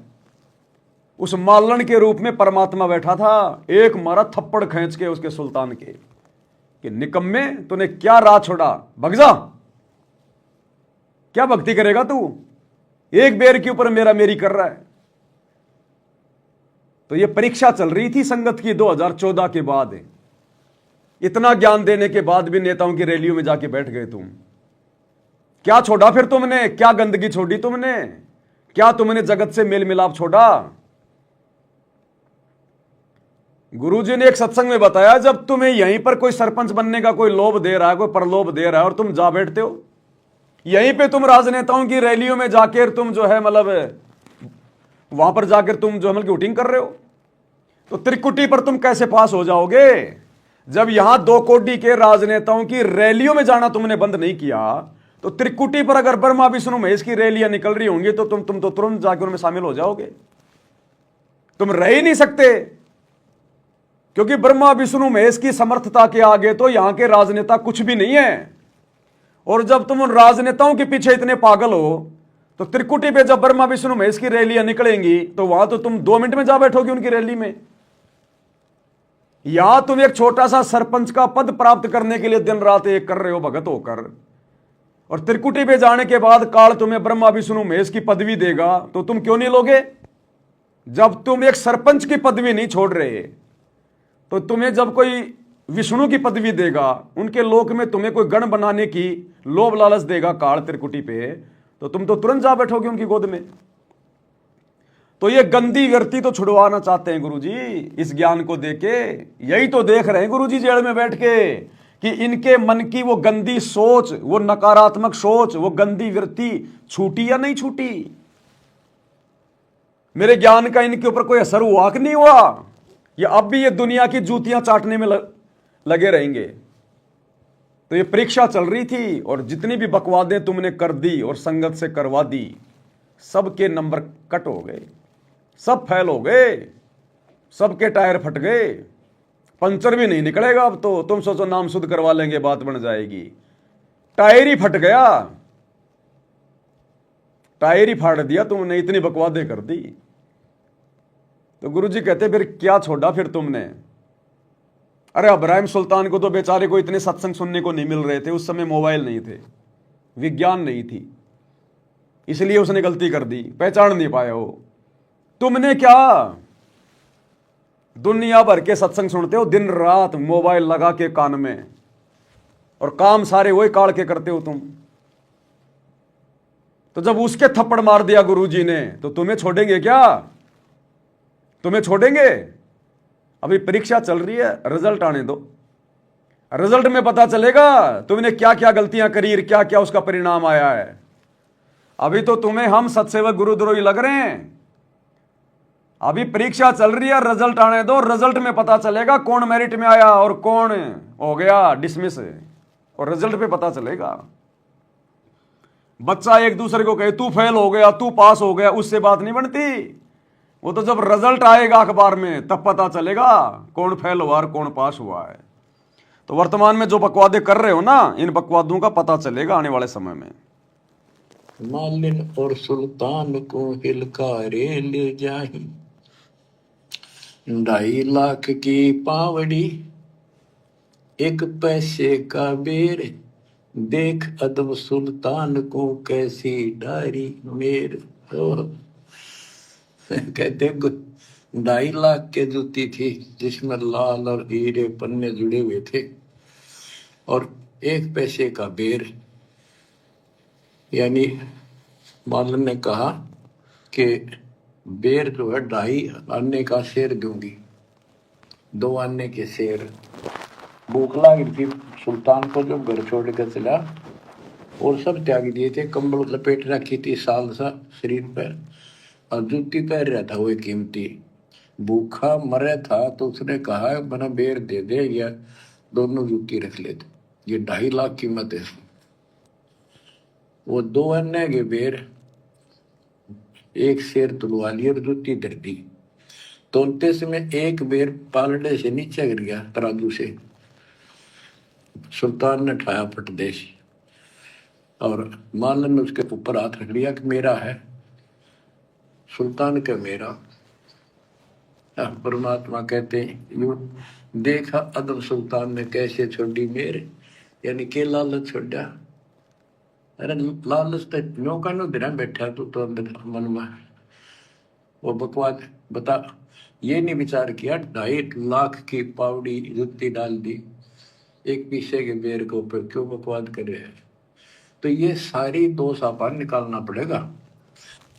2.5 लाख की जूतियां पैर में पैर रखी हैं, ऐसो आराम छोड़ के आ गया और राज्य छोड़ के आ गया, और 1 आने के बेर पे लड़ाई झगड़ा कर रहा है। अरे नालायक को, ये सतभक्ति देख के तो गुरुजी ने हमें देवताओं से भी उत्तम बना दिया। आज ब्रह्मा विष्णु महेश का भी इतना सम्मान नहीं है जितना आप और हमारा है भक्ति मार्ग में। और तुम नालायकों उन जाटों के पास पहुंच गए, उनकी धर्मशाला बनवा के गले में 2 फूलों की माला डलवा कर सम्मान प्राप्त करने के लिए। अरे अगर ये कर्म ही फोड़ने थे तो संगत से फुड़वा लेते, जगत वालों से क्यों फुड़वाए। अरे धनाना आश्रम में कर्म फुड़वा लेते, अपने हॉस्पिटल का उद्घाटन कर देते, नारियल वारियल फोड़ देते और भक्तों के हाथ में 5-10 मालाएं पकड़ा देते और कह देते कि भक्तों हम गुरुजी के दोनों लड़के नारियल फोड़ेंगे और नारियल फोड़ते ही हमारे गले में माला डाल देना।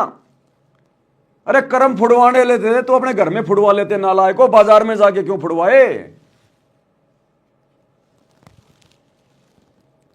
तो क्या छोड़ा तुमने।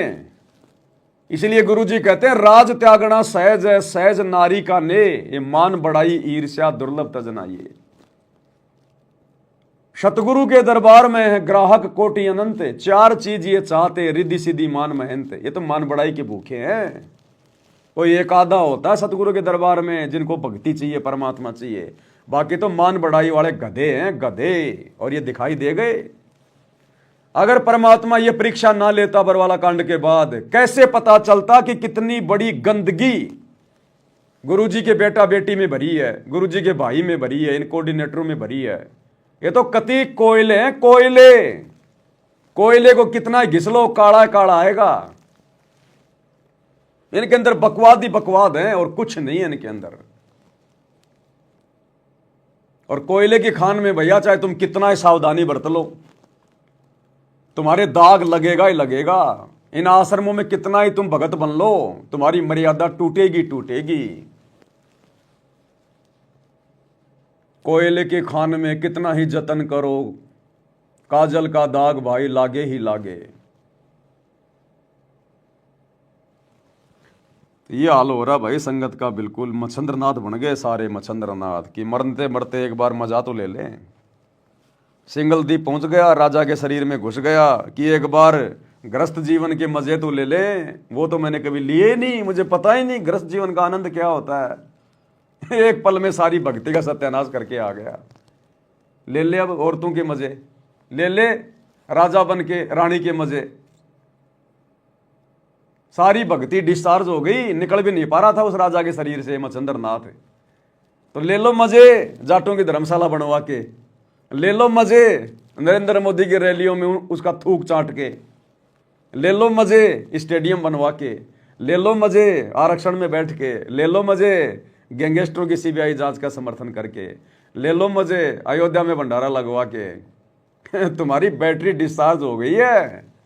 गधे बना के छोड़ेगा ये काल, गधे बना के। और कुमार भी कोई ऐसा देगा तुम्हें, हाँ, कि वो उधर से तो कुमार के मारेगी लठ उसकी कुमारी। अब कहते ना कि भाई कुमार का कुमारी पे तो जोर चलता नहीं, वो फिर वो गधे के मारता है। तो तुम्हें ऐसे कुमार के नीचे डालेगा गुरुजी, गधा बना के, जिस कुमार की कुमारी कुमार को रोज मारती हो।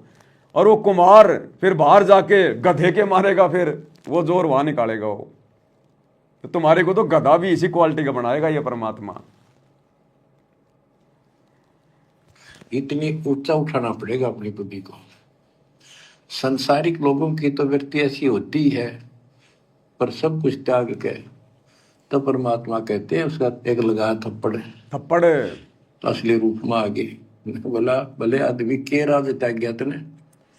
फिर गुरुजी असली रूप में आ गए। पहले तो मालन बने हुए थे, बेर बेच रहे थे औरत बन के, फिर असली रूप में आ गए और एक थप्पड़ मारा उसके इब्राहिम के कि गधे तूने क्या छोड़ा। तो ये विचार करने की बात है, शिक्षा दे रहे हैं गुरुजी। किसी भी रूप में ये गुरु हमारी परीक्षा ले सकता है। किसी भी रूप में सामने से कोई जवान, कोई लड़की आ रही है, कोई बहन आ रही है, आकर्षक है। अब तुम्हें क्या पता कि वो तुम्हारा गुरु है, और तुम तो उसकी तरफ देखते रहोगे, अपनी भक्ति फोड़ लोगे अपने कर्म। और वो तुम्हारा गुरु है, वो सामने से जो आ रहा हो। तुम्हें क्या पता, अब्राहिम को क्या पता ये मालन कौन है। ऐसे ही परीक्षा लेगा गुरु। तो जब भी कोई ऐसा विशेष कोई काल का दबाव महसूस हो, ऐसा कोई विशेष कोई आकर्षण किसी मां में, किसी बहन में, किसी राह चलती हुई किसी औरत में, दूसरे के धन में, या वैसे भी हम लोग अपने जो अमल की बस में जा रहे हैं, खुले पैसे नहीं है, कंडक्टर थोड़ा सा जोर से बोलेगा, मैं कहां से लाऊं मैं इतने खुले पैसे, हर कोई मेरे को 500 का नोट दे रहा है, कहां से लाऊं मैं खुले। क्या पता तेरा गुरु है वो कंडक्टर, तेरी परीक्षा ले रहा है, तेरे को वो गुस्सा दिलाना चाह रहा है, तेरी परीक्षा लेना चाह रहा है। और तेरे को कहा क्या रे 500 दे रहे हो सारे के सारे, शर्म नहीं आती। अब तुम कहोगे ज्यादा ना बोले, 500 लेना तो ले ले। अब गए काम से, गए काम से। जगत तो कुछ भी बोल सकता है भैया, कुछ भी बोलेगा जगत तो। ये किसी भी रूप में आके गुरु हमारी परीक्षा ले लेगा, किसी भी रूप में, कैसे भी। जैसे अब्राहिम की परीक्षा ले ली मालन बन के, और फिर मारा एक थप्पड़। आज भाई अपने वास्तविक रूप में आके थप्पड़ नहीं मारेगा, आज तो रिजल्ट देगा। फिर लास्ट में रिजल्ट आज शो नहीं करेगा, परीक्षा भी ले लेगा और शो भी नहीं करेगा, फिर रिजल्ट मिलेगा। अब देख लो ना, गुरुजी का पूरा परिवार फैल, इनके कुक्रम बता रहे हैं ना, भाई जो गुरुजी के विधान से सत्संगों के विरुद्ध चलेगा वो फैल। पहाड़ जैसी बड़ी बड़ी गलतियां कर रही है, फैल। गुरुजी कुछ कह रहा है इनको? कुछ नहीं कह रहा, उल्टा इनको आशीर्वाद दे रहा। शाबाश बच्चों, मेरी आत्मा गदगद कर दी मेरी आत्मा गदगद कर दी। क्यों? क्योंकि मैं छटनी कर रहा था, तुम छट गए, गंदगी अपने आप छट गई, मेरी आत्मा गदगद कर दी तुमने। मुझे ज्यादा जोर ही नहीं लगाना पड़ा, मेहनत नहीं करनी पड़ी, बिना फिल्टर के कचरा साफ हो गया। तुमने खुद ही कर दी सारी कुबद, मुझे कुछ करना ही नहीं पड़ा। मेरी आत्मा गदगद कर दी बच्चों तुमने, मेरे हीरे मोती लाल छांट दिए तुमने, जो साथ संगति में दौड़ के चले गए। तो गुरुजी इसलिए कह रहे हैं कि बच्चों मेरे को मेहनत नहीं करनी पड़ी, तुम्हारे साथ माथा पच्ची नहीं करनी पड़ी।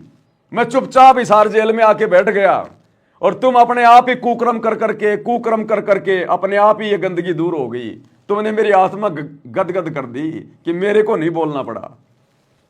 अब ये समझ रहे हम आश्रमों में जो मिट्टी ढो रहे हैं, ये ईंटें ढो रहे हैं, हॉस्पिटल बना रहे हैं, आश्रम बना रहे हैं, इसलिए गुरुजी कह रहे हैं मेरी आत्मा गदगद कर दी। संत कहां बोलता है, क्या बोलता है, वो संत ही जानता है। तो क्या कह रहे हैं गुरुदेव? असली रूप में आ गए। बोला भले आदमी के राज त्याग गया तने, एक थप्पड़ मारा। तो राज अंदर ही लिए पर रहा है। अपनी भूल का एहसास हुआ, महाराज बहुत नीच सही हो मन, देख कितनी बकवास भरी है, बहुत बड़ी गलती होगी, दया करो। तो बच्चों इस प्रकार आपने भी थोड़ा सा ऊंचा उठना पड़ेगा। परमात्मा के लिए छोटी मोटी बातों पर अड़ंगा नहीं अड़ाना चाहिए। संसारी लोगों की रीति किसी हो, पर अपनी धर्म नीति को आगे रखे। उसके कारण गुरुदेव कह रहे हैं सांसारिक लोगों की नीति कैसी भी हो, लेकिन भगत ने अपनी धर्म नीति को आगे रख के चलना चाहिए। धर्म नीति, भगत की धर्म नीति क्या है? गुरु जी का ज्ञान, गुरु जी के सत्संग, मर्यादा, ये भगत की धर्म नीति है, ये हमारा धर्म है। तुमने अपने धर्म की कर दी ऐसी की तैसी, सारे उल्टे काम कर करके, गुरु जी को दुखी करके, बकवादे करके, क्या बचेगा तुम्हारे पास में? बड़ी बातों पर अड़ंगा नहीं अड़ाना चाहिए। संसारी लोगों की रीति किसी हो, पर अपनी धर्म नीति को आगे रखे। उसके कारण आप ऊपर उठ जाओगे। गरीब 9 लाख नानक नाद में 10 लाख गोरख तीरे, लाख दत्त संगी सदा चरणों चर्च कबीर। गरीब 9 लाख नानक नाद में 10 लाख गोरख पास, अनंत संत पद में मेले कोटि तेरे रविदास। गरीब रामानंद से लक्ष्य गुरु त्यारे शिष्य भाई, चेलों की गिनती नहीं पद में रहे समाये। गरीब खोजी खालक को मेले ज्ञानी के उपदेश, सतगुरु पीर कबीर हैं सबका हो उपदेश। गरीब दुर्वासा और गरुड़ से कीना ज्ञान समोद, अरब रामायण मुख कही वाल्मीक को शोध। परमात्मा जो भी भक्ति पर लगे हुए हैं उन्हें अपने बच्चों को सबको मिलता है। दुर्वासा से मिले, गरुड़ से मिले, काकभूषण से मिले, शिव जी से मिले, विष्णु जी से मिले, ब्रह्मा जी से मिले, सबको मिलते हैं। देवी जी से मिले, ये नहीं छोड़ते किसी को। हमारी बुद्धि काल में कति घुमा रखी है, ये बात हमारा समझ में आइए को नहीं। अब क्या बताते हैं कि वाल्मीकि के रूप में पांडवों की अश्वमेघ यज्ञ में परमात्मा ने कैसा कमाल किया। गरीब फिर पांडवों की यज्ञ में शंख पचायन टेर, 12 कोटि पंडित जहां पड़ी सबन की मेर। गरीब फिर पांडवों की यज्ञ में शंख पंचायन टेर, 12 कोटि पंडित जहां पड़ी सबन की मेर। यानी सबकी मरोड़ निकल गई जब पांडवों के अश्वमेघ यज्ञ में परमात्मा ने सुपथ रूप में, वाल्मीकि रूप में जाकर शंख बजाया। उसमें 12 करोड़ पंडित बैठे थे। गरीब 33 कोटि यज्ञ में आए, सहस 88 सारे, 12 कोटि वेद के वक्ता, सुपच का शंख बजारे। ओए होए। कहते पांडवों की यज्ञ में 33 करोड़ देवता, 88,000 ऋषि और 12 करोड़ वेद के कंठ से याद करने वाले, डेली पढ़ने वाले पंडित, वह उनसे वो काम सिद्ध नहीं हुआ। और सुपथ उस हरिजन शूद्र वाल्मीकि से वो शंख बजा। यानी भक्ति ये बताते हैं मनुष्य जीवन प्राप्त करके जाति से कोई लिंक नहीं मालिक का, ना किसी मजहब धर्म से। वो परमात्मा की भक्ति सच्ची हो, उससे सब कुछ प्राप्त होता है। गरीब फिर पंडों के यज्ञ में शंख पंचायन टेरे, 12 कोटि पंडित जहां पड़ी सबन की मेर। गरीब करी कृष्ण भगवान को शरणामृत से प्रीत, शंख पंचायन जब बजा लिया द्रौपदी सीत। कहते हैं उस वाल्मीकि के चरण धोके श्री कृष्ण जी ने पिया और द्रौपदी ने पिया, जब जाके शंख बजा। गरीब 12 कोटि पंडित जहां और ब्रह्मा विष्णु महेश, शरण दिए जगदीश को जिसको रटता शेष। गरीबदास जी कह रहे हैं कि 12 करोड़ पंडित थे वहां पर, ब्रह्मा विष्णु महेश, और कृष्ण जी ने उस वाल्मीकि के चरण छुए, शरणामृत पिया, जिसको शेष नाग भी जिसकी पूजा करता है। इनका सबका चौंध नागरी है। शेष नाग भी श्री कृष्ण को भगवान मान रहा है, विष्णु जी को। और अब आपको पता भगवान है कौन, तो जैसे भी जिसको तुम संपूर्ण शक्तिमान बैठे हो, उससे भी काम ना बढ़े। हर एक बाल में एक छोटी जाति वाले से, और वो शंख बज गया, अनमोल काम हुआ। अब बच्चों ये विचार करो कि जिनको हम भगवान मानते थे ये सारा फेल हो गए परमात्मा कबीर जी के सामने।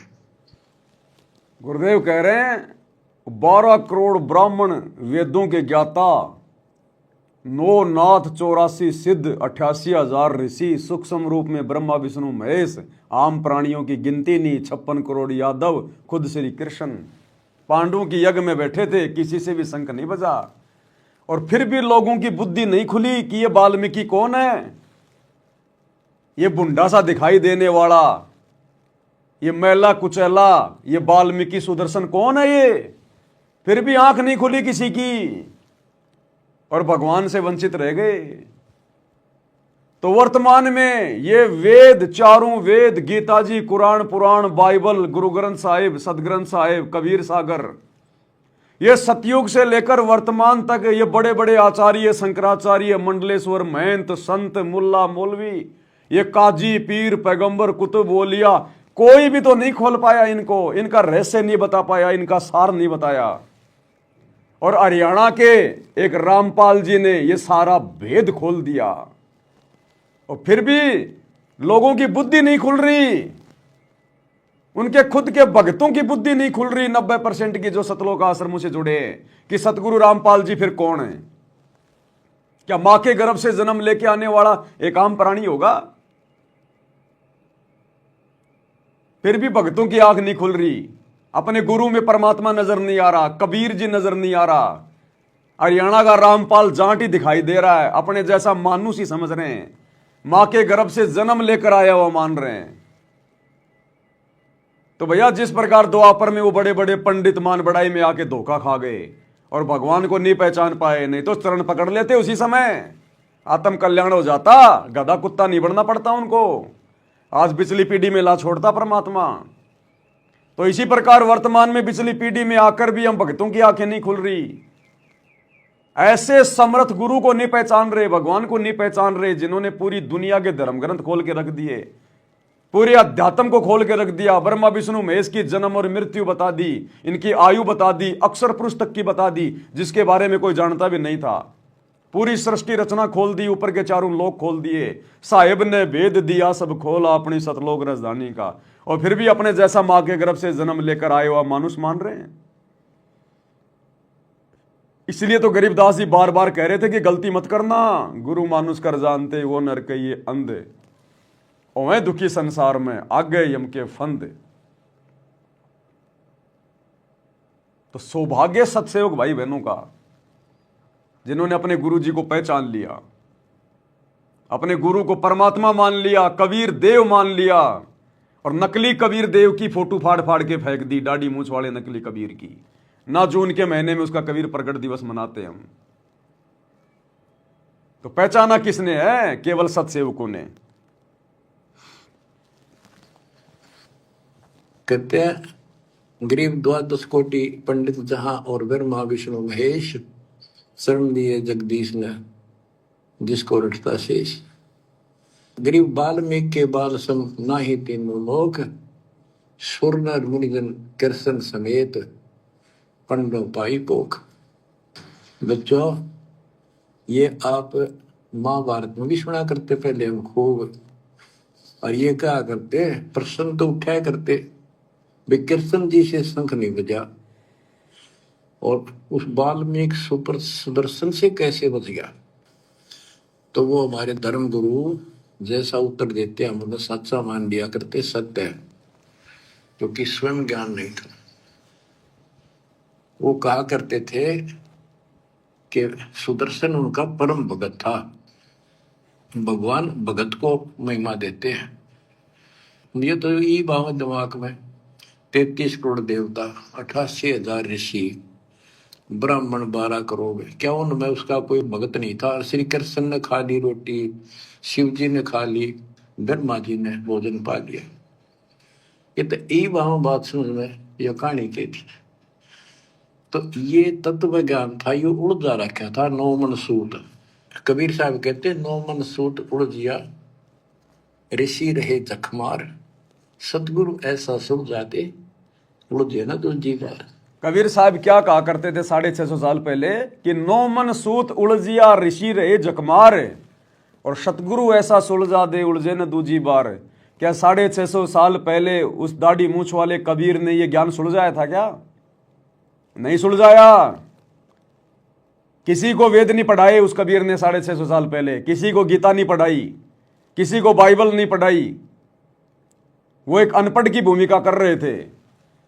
उन्होंने ये सूत नहीं उलझाया, ये आध्यात्मिक ज्ञान नहीं सुलझाया 650 साल पहले। उन्होंने भी ऑप्शन छोड़ दिया कि सतगुरु ऐसा सुलझा दे उलझे न दूजी बार, कि इसको तो सच्चा सतगुरु सुलझाएगा। क्यों भाई? भगवान था ना, सुलझा देता 650 साल पहले। अब तुम कहोगे नहीं वो तो ठीक का समय नहीं था इसलिए नहीं सुलझाया, आज है ठीक का समय। तो आज अगर ठीक का समय है तो फिर वही कबीर क्यों नहीं आया? अरे फिर वही दाढ़ी मूछ लगा के क्यों नहीं आया? आ जाता फिर वही दाढ़ी मूछ लगा के सुलझाने के लिए, क्योंकि तो ठीक का समय आ गया ना। तो अब आ जाता दाढ़ी मूछ लगा के। तो अब सुलझाया है ये 9 मन सूत उलझा हुआ आध्यात्मिक ज्ञान। किसने? सतगुरु रामपाल जी ने। जिस आध्यात्मिक ज्ञान को वो दाढ़ी मूछ वाला कबीर भी नहीं सुलझा पाया 650 साल पहले, उस ज्ञान को आज सतगुरु रामपाल जी ने सुलझाया। इसलिए करें सतगुरु ऐसा सुलझा दे उलझे न दूजी बार। तो सतगुरु की भूमिका कौन करता है? कबीर भगवान। आज हम सतगुरु किसको कहते हैं? अपने गुरु जी को। और सतगुरु की क्या परिभाषा है? ना सतगुरु जननी जने और जाके माना बाप, पिंड भ्रमण से रहित है नावा तीनों ताप। ये ज्ञान को आधार बनाना पड़ेगा। परमात्मा ने सामने थाली रख दी, अब तुम्हारे मुंह में नहीं ठोकेगा। तत्व ज्ञान दे दिया परमात्मा ने, निष्कर्ष तुमने निकालना पड़ेगा गुरु जी के सत्संगों का। गुरु जी नहीं देगा तुम्हें बना बना के जलेबी। अब तुम्हारे हाथ थोड़ी कटे हुए हैं कि तुम्हारे मुंह में भी भगवान ठोकेगा इस ज्ञान को। अब जानवर थोड़ी है। अरे जानवर को भी उसका मालिक मुंह में दे दे के नहीं खिलाता, उसके सामने पटक देता है। जिसको भूख है खा लेगा, नहीं तो मरो। तो सतगुरु के सत्संगों को खुद ही समझना पड़ेगा, चिंतन मनन करना पड़ेगा, साध संगति से जुड़ना पड़ेगा, भीख मांगनी पड़ेगी, तब ये सद्बुद्धि देता सतगुरु, ऐसे नहीं देगा। तो ये उलझा हुआ ज्ञान आज सुलझा है।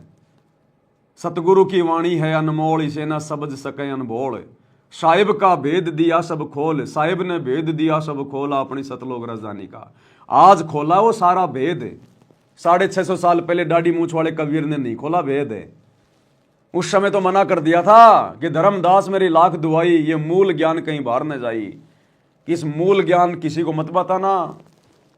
आज है उस मूल ज्ञान का डंका पीट दिया सतगुरु रामपाल जी ने।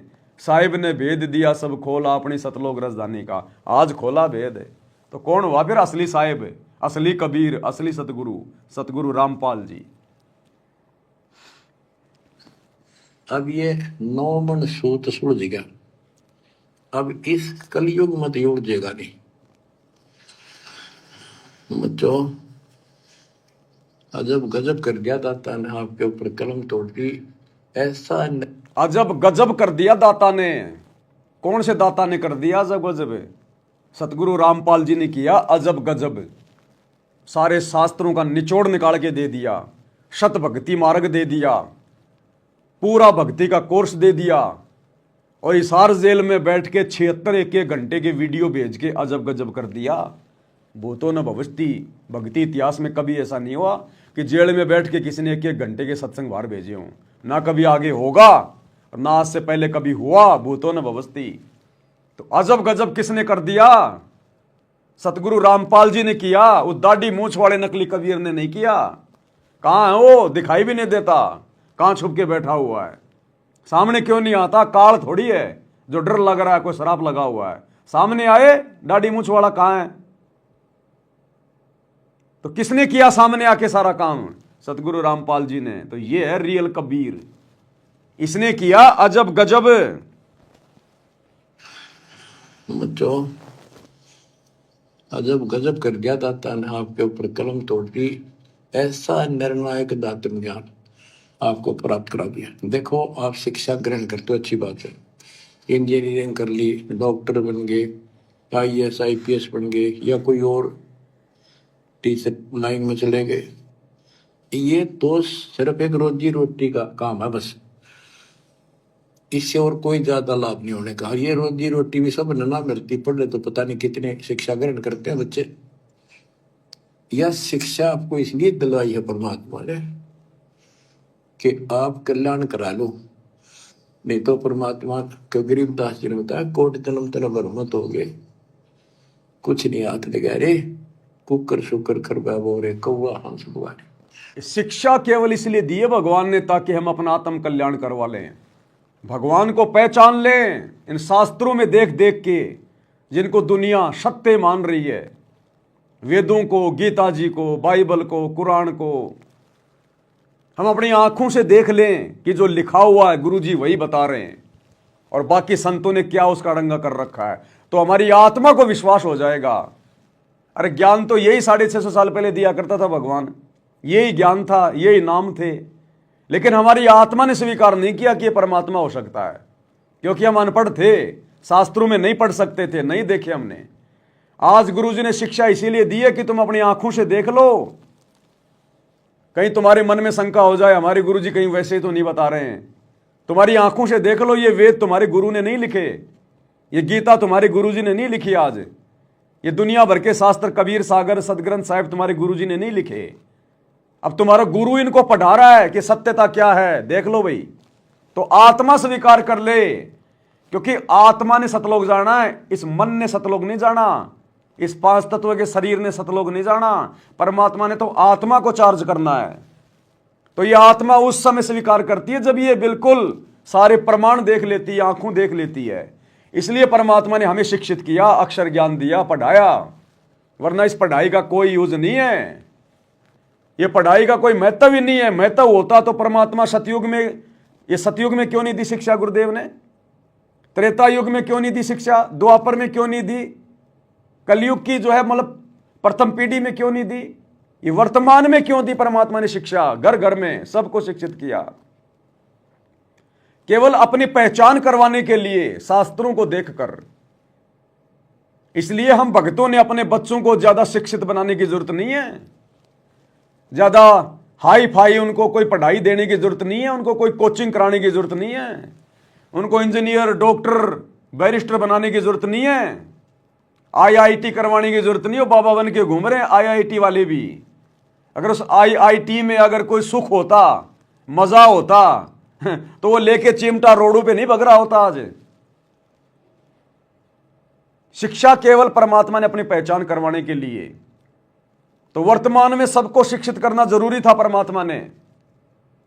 आने वाले समय में अगर हमारे बच्चे अगर पढ़ाई भी नहीं पढ़ना चाहते हैं, स्कूल नहीं जाना चाहते हैं, कोई दिक्कत नहीं है, मत पढ़ाइए आप, कोई आवश्यकता नहीं है।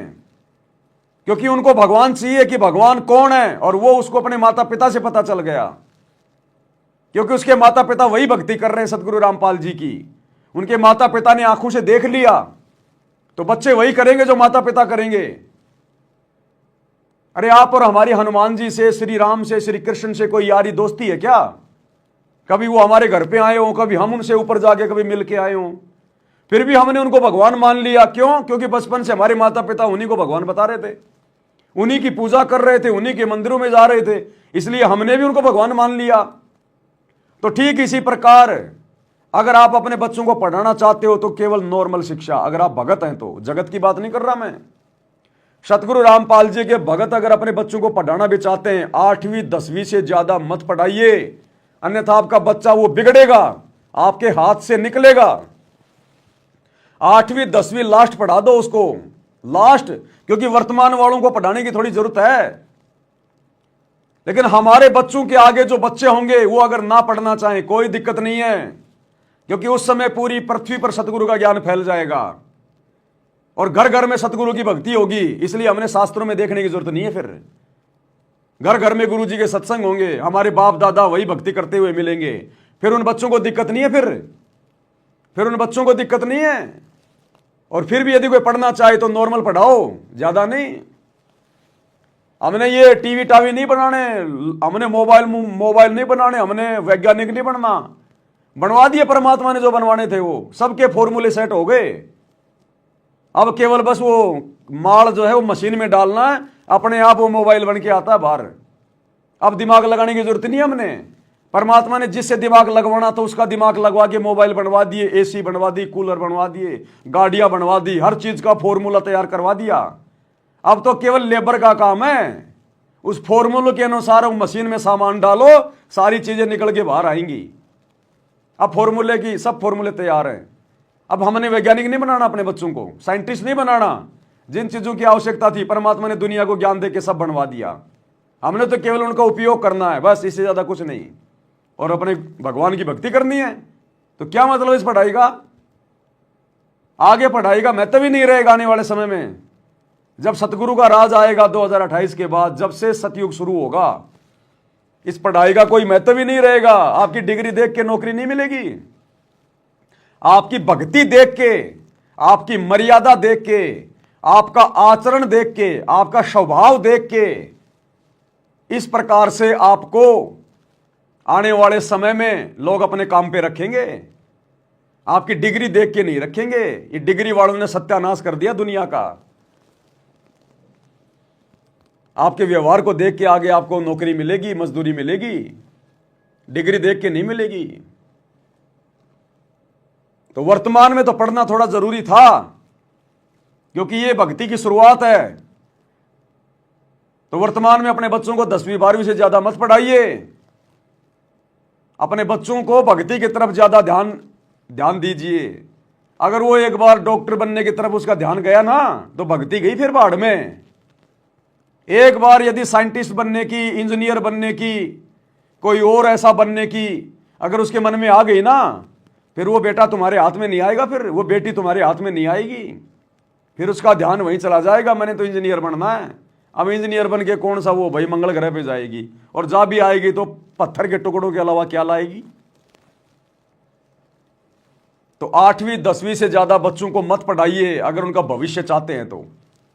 हाँ, यदि अपना बाप बनाना चाहते हैं कि आगे चल के खुद भी भक्ति ना करे और हमारे को भी भक्ति से दूर करे, बकवाद करे तो भाई उसको बनाओ तुम बैरिस्टर, बनाओ उसको तुम जज बनाओ, वकील बनाओ, फिर उसको लगाओ दिमाग फालतू की बातों में। तो 8वीं 10वीं से ज्यादा नहीं। और आने वाले समय में 20 30 40 50 साल के बाद तो बच्चों को पढ़ाने की भी जरूरत नहीं है। पढ़ाने की भी सिर्फ भक्ति की जरूरत है, वो तो बचपन से भक्ति पे लगेंगे। तो इस प्रकार से ये नित्य नियम तो अपने आप याद हो जाते हैं, अपने आप ही। और रोजाना पुस्तक लेके नित्य नियम करेगा ना, चाहे स्कूल भी मत भेजो उसको, वो सारे शब्द याद हो जाएंगे। आज भक्तों के घरों में जो छोटे छोटे बच्चे भक्ति बोध हाथ में लेके तीनों समय की आरती करते हैं ना, 8वीं 10वीं के बच्चे भी उतनी सिद्ध 8वीं 10वीं के बच्चे भी उतनी शुद्ध हिंदी नहीं बोल सकते, इतनी फास्ट हिंदी नहीं पढ़ सकते जितना भक्तों के घरों में छोटे छोटे बच्चे भक्ति बोध लेके पढ़ रहे हैं। क्योंकि उनका रोजाना का नियम है, रिहर्सल है। अरे स्कूल में क्या कराया जाता है? वो हिंदी पढ़ाएंगे, क ख ग क ख ग, हम भी तो वही पढ़ रहे हैं। गरी परपट्टन वह परलोक है, अदली सतगुरु सार, भक्ति हेत से उतरे पाया हम दीदार। तो बच्चे को आएगा ना समझ में कौन सा शब्द मैं क्या बोल रहा हूं।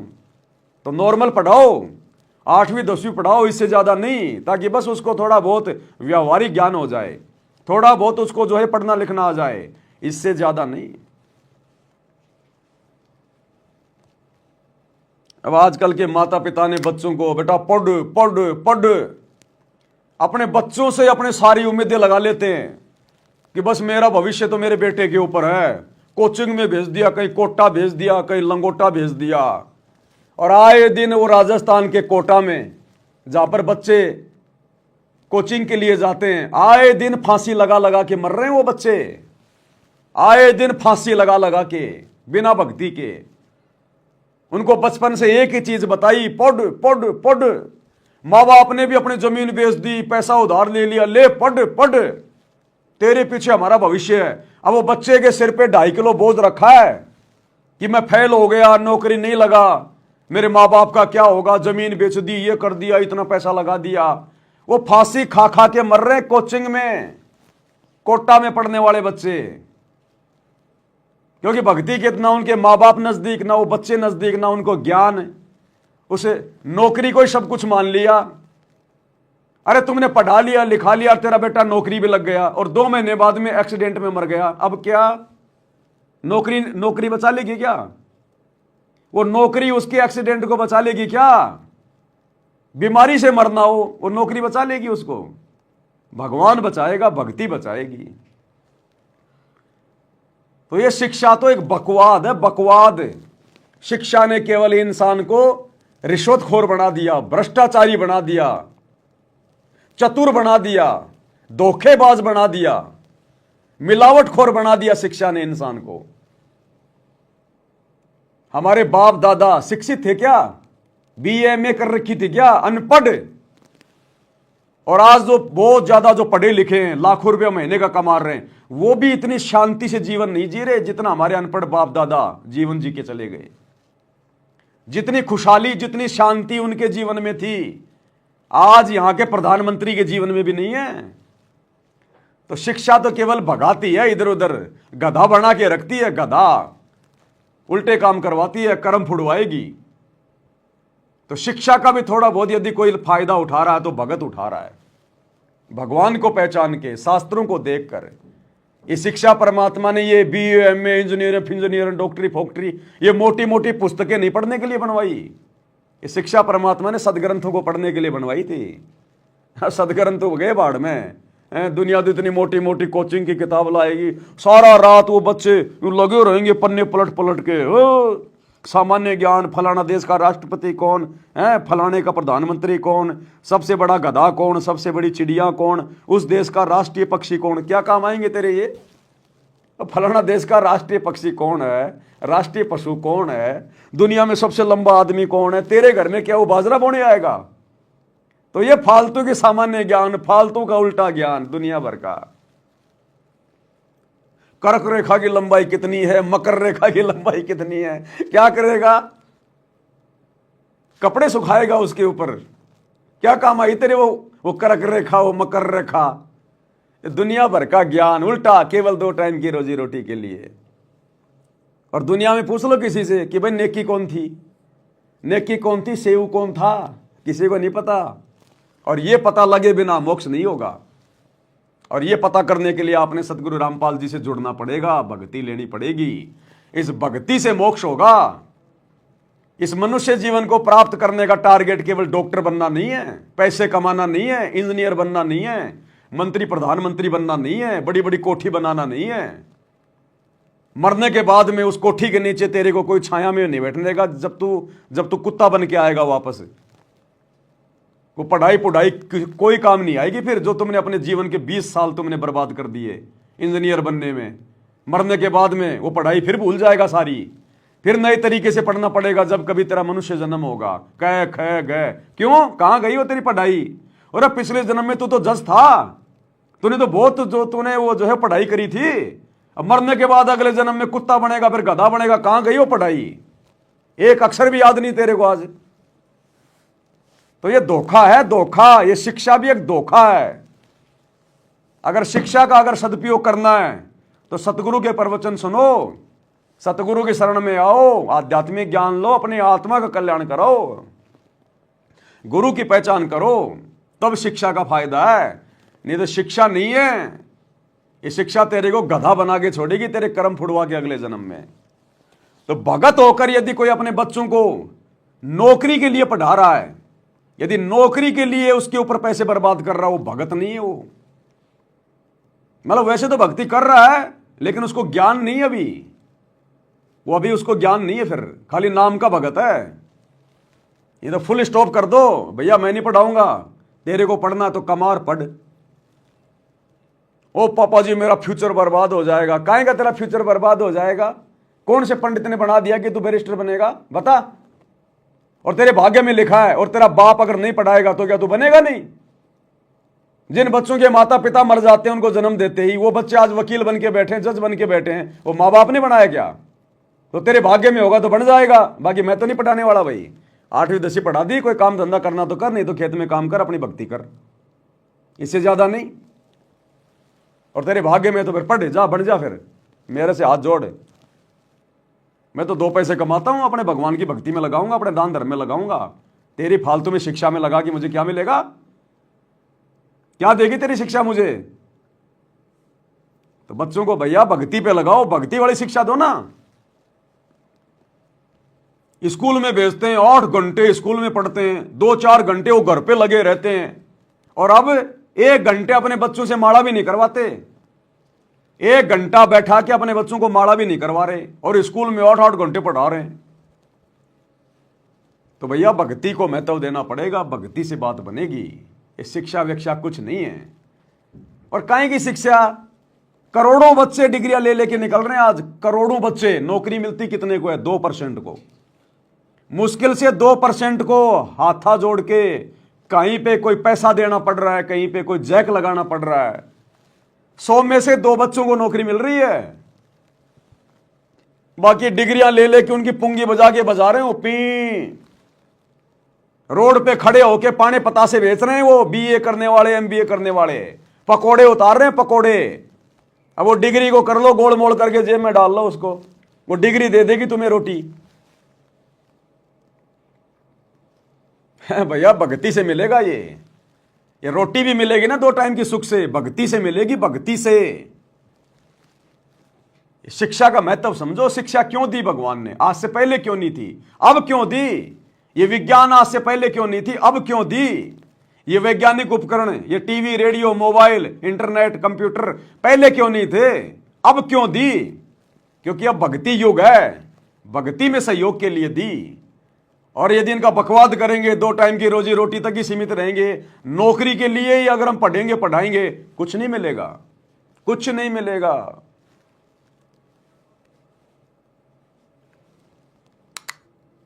गरीबदास जी ने बताया, कोट जन्म तेरा बरमत हो गए, कुछ नहीं हाथ लगा रे, कुकर शुकर कर बाबो रे, कौआ हंस बुआरे। कोटि जन्म तू राजा की ना मिटी न मन की आशा, भिक्षुक होकर दर दर घूमा मिला ना निर्गुण रासा। इंद्र कुबेर ईश की पदवी, ब्रह्मा वर्ण धर्म राया, विष्णुनाथ के पुर को जाकर तो फिर पूछा। अब ठीक ठीक है, तुम ईस्टर्न फाइनल में वाले बैठे, बहुत अच्छा पढ़ गया बेटा बेटी, बहुत बढ़िया नौकरी लगी, वाह वाह वाह। अरे के इंद्र कुबेर ईश की पदवी ब्रह्मा वर्ण दोहराए, विश्वनाथ के पुरखों जाकर फिर भी वापस आए। आज तो छोटी मोटी कोई नौकरी लग गया, कोई चपड़ासी लग गया, कोई प्रिंसिपल लग गया, कोई डॉक्टर बन गया। अरे गुरुजी कह रहे नालायको, तुम तो ब्रह्मा विष्णु महेश तक बन चुके हो। अब ये छोटी मोटी ये नौकरियां प्राप्त करके अपने आप को तुम धन्य मान रहे हो। मेरा बेटा नौकरी लग गया, फूला नहीं समा रहा, मिठाइयां बांट रहा है। और वो गधा कितनी बार बन लिया वो बेटा बेटी, वो गधी कितनी बार बन ली वो बेटा बेटी, वो याद नहीं है। और कोटि जन्म तू राजा की ना मिटी न मन की आशा, करोड़ों बार राजा बन लिए। अरे आज तो नौकरी कर रहे हो, करोड़ों जन्म तुम राजा के प्राप्त कर चुके हो, ब्रह्मा विष्णु महेश के तुम जन्म प्राप्त कर चुके हो। अब बिना ज्ञान के कुछ याद नहीं है, कुछ पता नहीं है। आज कोई चपड़ासी लग जाए तो पता नहीं सीना फुला लेता है, मैं तो चपड़ासी लग गया है, मांझने तो कफ ही है बेटा, बन जाए तू कुछ भी। नौकरी नौकरी है, नौकरी यानी गुलामी। नौकरी नौकरी है, दूसरे के अधीन रहना वो गुलामी है। गरीब 3 लोग का राज, जय जीव को कोई दे, लाख बधाई क्या करे जो नहीं नाम देते। एक छोटी सी पोस्ट या पद या मंत्री, मुख्यमंत्री, प्रधानमंत्री बन गया, छड़ दे गल्ला कुछ ना दे रहा इन बातों में। एक गुरुजी कह रहे हैं अगर प्रधानमंत्री भी बन गया तू, देश का राष्ट्रपति भी बन गया, तो भी छोड़ दे गल्ला, कुछ नहीं है। अगले जन्म में गधापति बना मिलेगा बिना भक्ति के। एक हरि की भक्ति बिन राजा गधा होए, माटी लदे कुम्हार की घास न डाल कोई। अब बताओ फिर वो डॉक्टर इंजीनियर फलाना देखना, इनकी तो औकात क्या है। जब मरने के बाद में भक्ति ना करने वाला राजा भी गधा बनता है, तो छोटी मोटी नौकरियां करके तुम क्या सीना फुला रहे हो। तो ज्ञान की कमी है भाई। मंत्री, मुख्यमंत्री, प्रधानमंत्री बन गया, छड़ दे गल्ला कुछ ना दे रहा इन बातों में। एक कोडी का जीव नहीं जिसके पास सच्ची भक्ति नहीं। आपके ऊपर जो मालिक ने कृपा करती, पुण्यात्मा हो, आप सामान्य आत्मा नहीं हो। 27 साल हो गए यही आवाज, यही परमात्मा की महिमा गुणगान करते करते। परमात्मा का कुत्ता हूं मैं, उसका निर्देश है, आदेश है, इसलिए आप धनियों को जगा रहा हूं, भौंक रहा हूं। और कुत्ता जो भौंकता है तो मालिक ने समझ लेना चाहिए कोई आपत्ति है, उठ के जागना चाहिए, इधर उधर देखना चाहिए, अपना धन संभालना चाहिए। आंखें खोल लो, कुर्बान हो जाओ। ये बार बार दास जो कह रहा है, कोई मूर्ख नहीं, मैंने कोई स्वार्थ नहीं आपसे, लेकिन आपका भविष्य, आपकी दुर्गति खड़ी दिखाई देती है दास को। आप दुर्गति खड़ी दिखाई दे रही है आश्रम वालों की। सत्संग किसके लिए कर रहे हैं? अपने भक्तों के लिए। तो गुरुजी कह रहे हैं मुझे तुम्हारी दुर्गति खड़ी दिखाई दे रही है। जो कुकर्म तुम कर रहे हो आज मेरी गैर हाजिरी में, ये राजनीति करके, स्टेडियम बना के, आश्रम पे आश्रम खोल के, धंधा खोल के तुमने ड्रामेबाजी शुरू कर दी। नाम लेते हो तुम कबीर जी का कि कबीर जी 120 साल झोपड़ी में रह गए, और तुमने उसी कबीर के नाम पे ये करोड़ों के आश्रम खोल खोल के बकवादी शुरू कर दी। उस कबीर के नाम पे आश्रम खोल दिया, करोड़ों का ड्रामेबाजी कर रहे हो, और कबीर का झोपड़ा बना दिया साइड में, और लिख दिया कबीर जी शिक्षा दे रहे हैं सूत काट के कि हमने एक सामान्य जीवन जीना चाहिए। वो 300 करोड़ का धनाना आश्रम क्यों खोल दिया भाई? अरे नाम कबीर का, फोटो कबीर की, सूत काट रहा है, झोपड़ी कबीर की कि सामान्य जीवन जीना चाहिए, और ये 100 एकड़ जमीन लेके पटक दी धनाना में। ये क्या है? वो 300 करोड़ का आश्रम बना दिया। वो क्या ड्रामेबाजी है? बनाई कभी कबीर ने? तो ये है ड्रामेबाजी। तो गुरुजी कह रहे हैं मैं सारा देख रहा हूं, तुम्हारा नौटंकी सब कुछ है। गुरुदेव कह रहे हैं तुम्हारी दुर्गति मुझे दिखाई दे रही है, तुम्हारा भविष्य जो तुम ये बकवादे कर रहे हो, गंदी राजनीति, स्टेडियम, आरक्षणबाजी, आश्रमों में ड्रामेबाजी, भक्ति तुम करते नहीं, सत्संग तुम सुनते नहीं, दुनियादारी निभा रहे हो, यारी दोस्ती निभा रहे हो, बकवादे कर रहे हो, मर्यादा सबने तोड़ रखी है। तो गुरुजी कह रहे हैं मुझे सब दिखाई दे रहा है तुम्हारा। तुम्हारी दुर्गति खड़ी दिखाई दे रही है। मैंने कोई स्वार्थ नहीं आपसे, लेकिन आपका भविष्य, आपकी दुर्गति खड़ी दिखाई देती दस को। आपकी ऐसी बिरान माटी असंग बार होली, कुत्ते कदे सूर बनकर धक्के खाए आपने, अब भी डर नहीं लगता। अब तो ये नशा उतर जाना चाहिए आप लोगों का। क्या ये मैं भी बोलने जाऊं तुम सुने जाओ, या भेड़ वाले बीन मत बनाइए। क्या कह रहे हैं गुरुदेव? किसको कह रहे हैं? अपने भक्तों को कह रहे हैं कि मैं बोले जाऊं, यानी मैं जेल से बैठ बैठ के सत्संग बोले जाऊं और तुम सुनते चले जाना, अनुसरण कोई इसके ऊपर जो है करना मत। तो कहते हैं भेड़ वाली बीन मत बनाओ इसको, जो कह रहा हूं ना उस पर अमल कर लो, ये बकवादें छोड़ दो जो तुम कर रहे हो। ये असंग बार होली, कुत्ते कदे सूर बनकर धक्के खाए आपने, अब भी डर नहीं लगता। अब तो ये नशा उतर जाना चाहिए आप लोगों का। क्या ये मैं भी बोलने जाऊं तुम सुने जाओ, या भेड़ वाले बीन मत बनाइए। इसका कुर्बान हो, जकड़े जाओ मालिक के साथ, लिपट जाओ, कुर्बान हो जाओ। ये कहने सुनने की बात नहीं, ये कर पाठ। क्या गरीबदास जी मूर्ख थे इतना मोटा ग्रंथ लिखा? क्या भगवान को लालच था आपसे जो 120 वर्ष तक हमारे बीच में इस गंदे लोक में कष्ट उठाया? आप उसके बच्चे हो, आप उसकी आत्मा हो, वो हमारा बाप है, वही माँ है, वो सब कुछ है, वो भाई है, वही बहन है। तुम्हें माता च पिता, तुम्हें बंधु च सखा, तुम्हें विद्या च द्रविणम, विद्या और धन दाता तू ही है। तोमेव मम सर्वम देव देव, हे देवों के देव, हे मालिकों के मालिक, मेरे तो आप ही सब कुछ हो। ये भाव हो बेटा बच्चों तुम्हारा। और ये भाव गुरुदेव के आशीर्वाद से सत्सेवकों का बना है, सत्सेवकों का, साथ संगत वाले भाई बहनों का।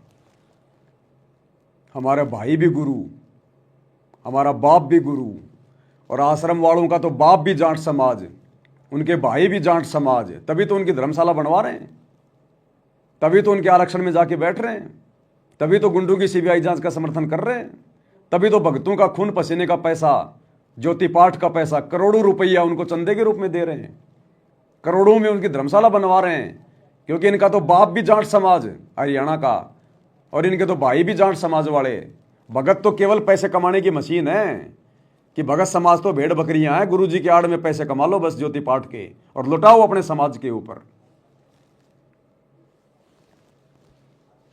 ये वो पिता है, ये बाप भी यही है, माँ भी हमारा यही है, ये हमारा भाई भी यही है, सच्चा साथी सखा फ्रेंड भी यही है।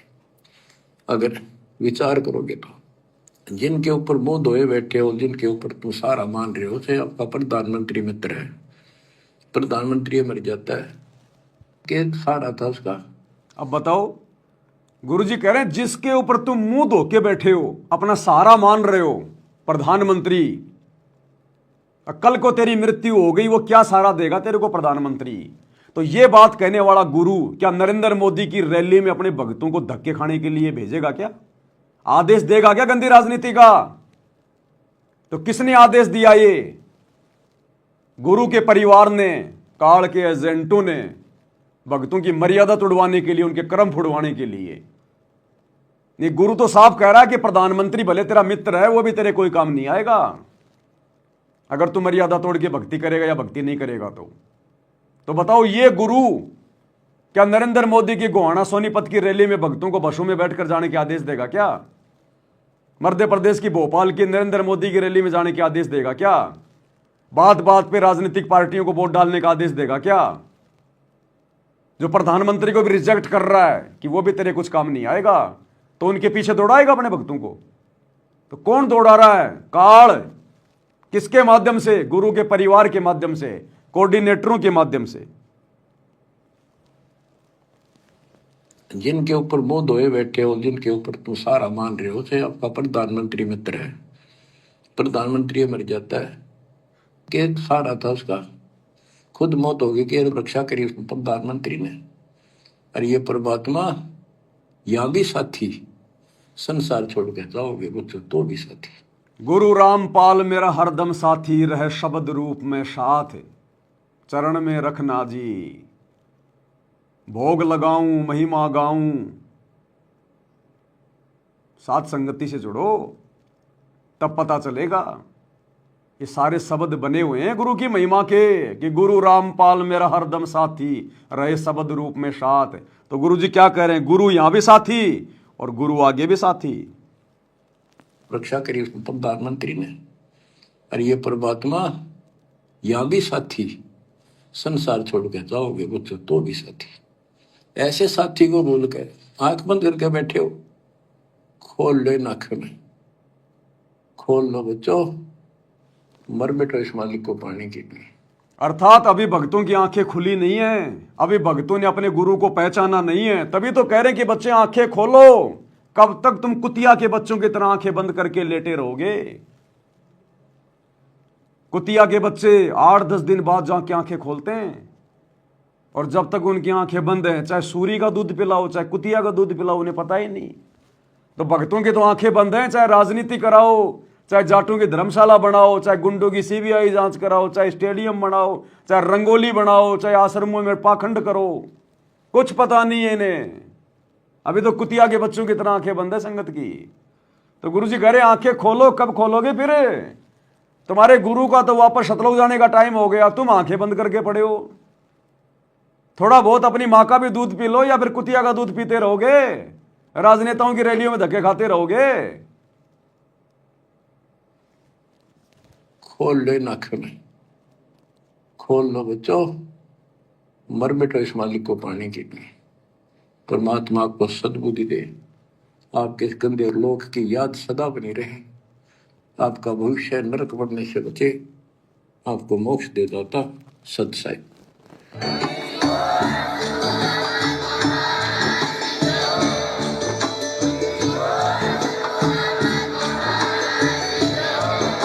भाई जो गुरु बचन पे डट गे, कट गे फंद 84 के, कट गे फंद 84 के।